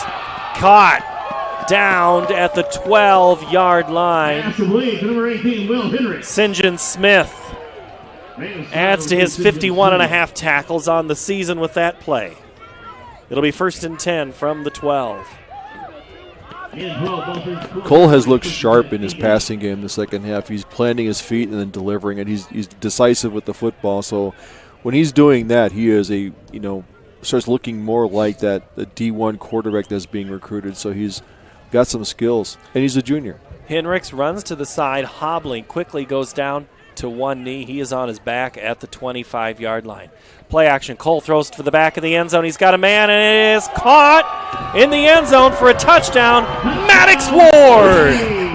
How about Maddox Ward? Another big play. Sorry, Jeff, you're going to have to interview Maddox Ward now after the night he's had. He's thrown one. He's caught one. Actually, yeah, he's thrown one. I was thinking if he had the one that was down to like the 5 on that last play. Bailey to hold. Tell you what, Ward. He's loving this. Pelham's kick is good. Ankeny now in control. 42-3, 5:03 to play in the game. Back in a moment. Central Bank is proud to support the unmatched spirit of sportsmanship and hard work exemplified by our local athletes. We're fans of high school sports and the way the big game and hometown team rally a community. Best of luck to all of today's competitors. Play hard, have fun, and make something great happen. Central Bank, member FDIC. Why do businesses succeed? The Better Business Bureau sees the traits of successful businesses every day. It's not easy, but it is simple. The BBB fosters trust between Iowa businesses and consumers. Visit bbb.org. I need a Mocha Crunch Blast, please. You got it. I'm on the Mocha Crunch. We're gonna need more espresso chunks. Order up. Sonic Mocha Crunch Blast. Runs that secondary. Ryan Crandall's been all over. Yeah, he has been. So has Maddox Ward. Yeah, right. The Swiss Army knife. I think that's his new nickname. He's you ask him to do it. You want me to pass it? I will catch it. Big play, touchdown. Sure. Max Pelham to tee it up at the 40. We'll now have a running clock as we're over the 35-point threshold. 5:03 to play here, fourth quarter, as this one kind of got out of hand in the second half. Pelham kicks it 3 yards deep into the end zone, no return. Now, the other games, the out-of-town games, as we like to call them, it's pretty much going chalk tonight. In fact, there's nothing really even close to an upset in the making anywhere. The only game, now Dowling just scored another touchdown. Otherwise, that had gotten to be 32-13. Now it's 38-13, Dowling in the lead. Valley in control of Centennial, 35-13. City High leads Urbandale 28-7. Rankin throws too tall for his intended receiver, Jackson Adams, incomplete. Pass is number 12, Jackson Adams falls incomplete. Antonio Wilson there on the chase on the outside, putting a lot of pressure on Rankin, not letting him get his feet set to get a pass off there. So good pressure by the senior. Northwest really had the Ankeny coaching staff 2 weeks ago, had their attention. And I think they had their attention again. First half, Rankin delivered a huge hit there. I think that was Jay Lounsbury. Number 43, Jay Lounsbury. I don't think Lounsbury realized that the bull was coming at him. And Diego Jackson comes off. So now we're seeing a few more twos come in. Will Henricks still being looked at on this near sideline. Let's hope that's just a night event and nothing more than that. Hawks would need him for a playoff run deep. Rankin to throw here. He's going on jets with all the receivers. He's got a guy, and it's caught. That's Jaden Engstrom up inside the 40. Huge pickup there. Engstrom becoming the deep threat. You know, he had one up the sideline on the other side there earlier, so he's getting free. He's getting separation there, and he's making some great catches. Waukee Northwest now over 100 yards passing. It has been, some of these stats will look a little bit skewed here. If here comes some heat, Rankin steps away from it, throws it towards the back and the end zone. Huntley goes up, incomplete. Huntley tried to get a little bit of space. Kel Halstead back there got his hand up there and defended it. You know, did a nice job, you know, playing back there in the secondary. Playing a deep safety, you know, position that normally Crandall would be in, covering a lot of real estate back there. 2:40 to go in the game. Wolves all passing now. 3 receivers left, 2 receivers right. Rankin scrambles, buys some time, throws it out of bounds, lives to play another play. Does not stop the clock here as we're over 35 points. Pressure by number 93. To be named later. A lot of family still here. Some of the friends have headed out. Students have made their way to the exits as they see this game is in check. The Northwest faithful starting to slim down a little bit. Looked like it was Christmas night over there. Rankin to throw. Down the middle. And picking it off for Ankeny. Cornwell? That was Will Cornwell, number 9. Yep. Number 9, Will Cornwell. So one starting secondary member back there was Will Cornwell, and he makes the INT. So the Hawks will take over on their own 1-yard line with 1:30 to play in this contest.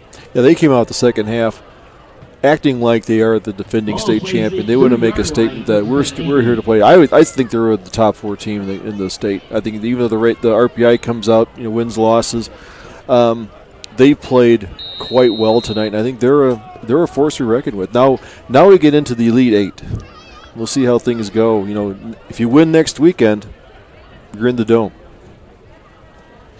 In the semifinals, and it is an interesting playoff pod system. You'll play the winners of the pods play each other, and then the best seeds will be shifted or shuffled as Cole goes under center, keeps it just to buy a yard and basically run a play. It looks like the Hawks will have to run one more play before this one's done. Yep, hats off to Northwest. They came in here to play, and they were playing a great first half there. They just kind of got a little flat, didn't get the offense going there. Then once they got behind the scoreboard, it's a tough team to come back against. Cole takes a knee in victory formation, and the Hawks are going to advance 42-3 in this first round playoff win. This ball game was 14-3 at half, and Ankeny just absolutely explodes in the third quarter, and the Ankeny Hawks will advance to the next round of the playoffs, and Northwest season comes to a close. They'll finish the year at 5-5. Lost to Ankeny twice this season, 48-7, and tonight they lose 42-3. As the Hawks make their way into the handshake line, as do the Wolves. Looks like the zipper pattern of handshakes going on. We'll chase down a couple of players and have a little post-game here in what will be the final game of the season at Ankeny Stadium. Our crew will come back in a moment. Post-game begins right after this. I need a Mocha Crunch Blast, please. You got it. I'm on the Mocha Fudge. We're gonna need more espresso chunks. Order up. Sonic Mocha Crunch Blast. Really like your backyard, man. There's nothing to the east, so I can do this all day. No, Patrick. East is that way. Oh, man, that's not good.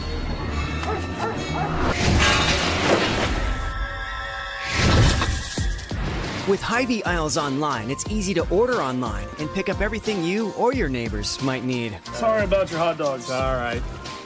It won't happen again. Okay. Hy-Vee aisles online, convenient pickup, and we deliver too. Our team at DeArmond Ford Indianola are committed to giving you an exceptional ownership experience. As a family-owned business, my dad and I are in the dealership every day to ensure you experience the DeArmond difference. Our core values of hard work, honesty, trust, and integrity are what we build our business on. Experience the difference at the all-new DeArmond Ford Indianola, where you'll actually enjoy doing business. The all-new DeArmond Ford Indianola, DeArmondFord.com. Obsessively, relentlessly. That's what you can always expect, even when faced with the unexpected. It's a service we take seriously, providing comfort in the rain, tools to help you save, a helping hand along the way, and from a safe distance away. Delivering the energy you need while going the extra mile. Regardless of the times, our team remains committed to you. At Holt Plumbing and Heating, our team is clean-cut, professionally dressed, and always training to be the best. We have families too, and we understand that nothing is more important than keeping them safe and comfortable. Our passion is to be the clear first choice for all your plumbing, heating, cooling, and home service needs. A high-quality job with a smile and a little extra wow. I would like to personally invite you to experience Holt Plumbing and Heating and find out why, for over 70 years, families all over central Iowa say, let Holt handle that. Recognition of a great season. Congratulations to Coach Kapatic, staff, and the entire Wolves program are making it to the playoffs. Congratulations, Waukee Northwest Wolves.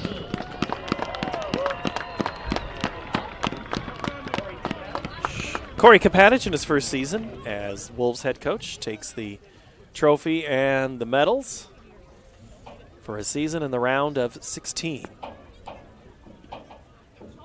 They'll pose for a picture, and in their first year, for your second round bound, Ankeny Hawks.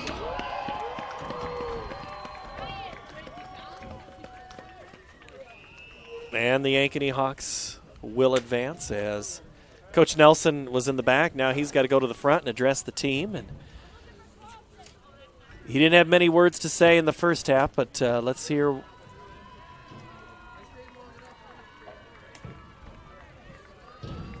If we listen quietly, I think we can actually hear him, Tim. Did Jeff sneak in a little closer?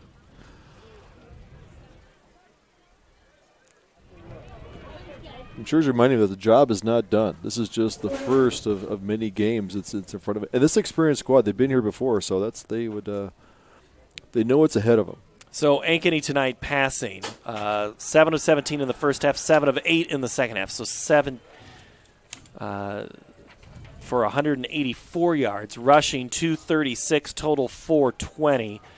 J.J. Cole, 5 carries, 14 yards. Kadolf, 28 carries, 199 yards. Reed Johnson, 2 touches, 24. Northwest tonight, 101 yards passing, 62 yards rushing for a total of 163. Colin Kadolf, big night running. He had 6 touchdowns the first time these two teams played. He had a big night tonight, 3 touchdowns. He's with Jeff Brooks. Let's go down to the sideline with Mr. Jeff Brooks as he makes his way down. Let's go to Jeff. Hey, down here with Colin Kadolf. Hey, Colin, all summer long I talked to you. I think it was almost like twice a week I'm like, I'm going to talk to you, and finally here we are. Right, so well-deserved. 2 awesome games against this high school over there. Tonight, 3 touchdowns. You got two rushing, 1 receiving. Don't get that too often. So 250 all-purpose yards. So I believe is what they said up top. So what are your thoughts on that? Just really proud of the team and how we blocked and all came together and just did our job and just made everything work. That's awesome. So going forward, you have big weeks ahead of you, I hope. But what's your mindset going into this next week of practice, and what can you pass along to the guys in the locker room? We just reset everything and we just go. We're 0-0 and we're gonna come back and win it again. All right. Last question. You're my neighbor, right? Ish. Just down the road. I need some snow blowing later on in the wintertime, okay? All right. Hey, good luck. Good luck to you guys. All right, thanks. Colin Kadolf with our Jeff Brooks, who's soliciting winter help. Now that he doesn't have the girls in the house, he's got to find somebody to work on his driveway. So, Kadolf, he has been.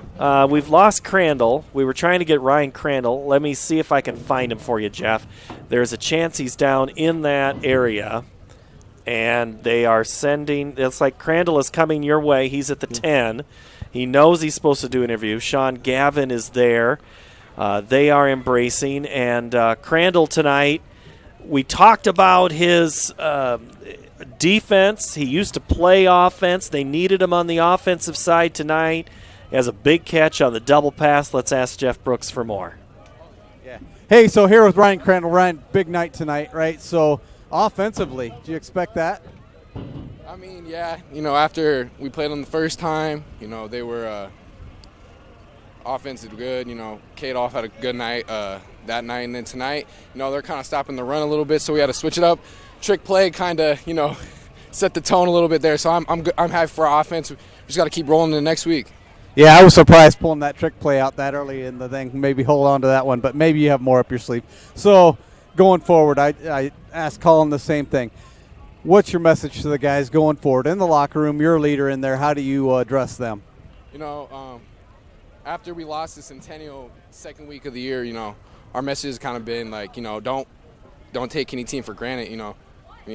Centennial's obviously not very good this year, and we completely, came out thinking we were going to win, and we ended up losing. So, we've done a good job, especially as a defense, going in the game thinking, we got to set the tone right away, give the ball to our offense and let them do what they got to do. So, all right. Well, hey, going forward, good luck with the rest of your season. Go get them, and we'll see what happens. Thanks for your time.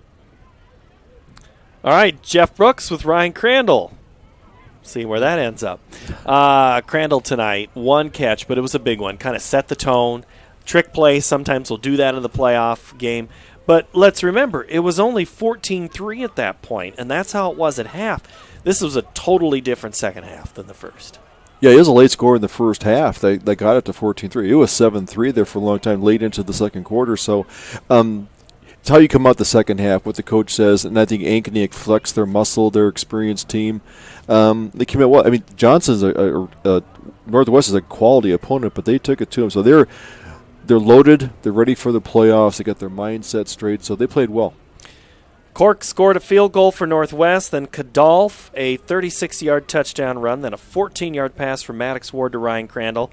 Cole to Kadolf for 54 yards on a great wheel route, 3-yard pass from Cole to McCullough. That made it 28-3 in the third quarter, and then Kadolf touchdown run, then the pass to Maddox Ward. That's how it finished, 42-3. So Northwest scores first, but then Ankeny scores the next 42 points. They will play next week against Prairie, barring a miracle comeback here by Bettendorf, but at last check, no, that has now gone final. So Ankeny will go to Cedar Rapids Prairie. That is on the south side of Cedar Rapids. You'll take the airport exit. There is a little bit of construction over there a couple of weeks ago, so we'll see how that navigates. Barrow, great little stadium. Great stadium. I shouldn't say little. It's a nice stadium there, so enjoy that game. Cedar Falls, their season's done. Pleasant Valley wins. They'll play Valley. Southeast Polk will play Dowling, and Kennedy will play City High. So all chalk tonight, Tim. Yep. Yes, and I think the RPI has come out true. I think the top 8 are moving on. So the good high school football, it's always exciting. It's bittersweet for the seniors. They get a chance to go to the playoffs. They played hard. All of a sudden the season's over, and a few hours later. So I feel for them. Great season. Northwest came out here and made the playoffs their first go around. But no, it's exciting season. We got a full season in. I think everybody stayed safe. So it was another fun year to watch high school football. It was a good way to spend Friday night. So Tim Halbert, thank you so very much for another great season here. Kind of fun, and it does go quick. It does. All right, Jeff Brooks has been on our sidelines for most of these Friday nights. No shorts tonight, maybe next year.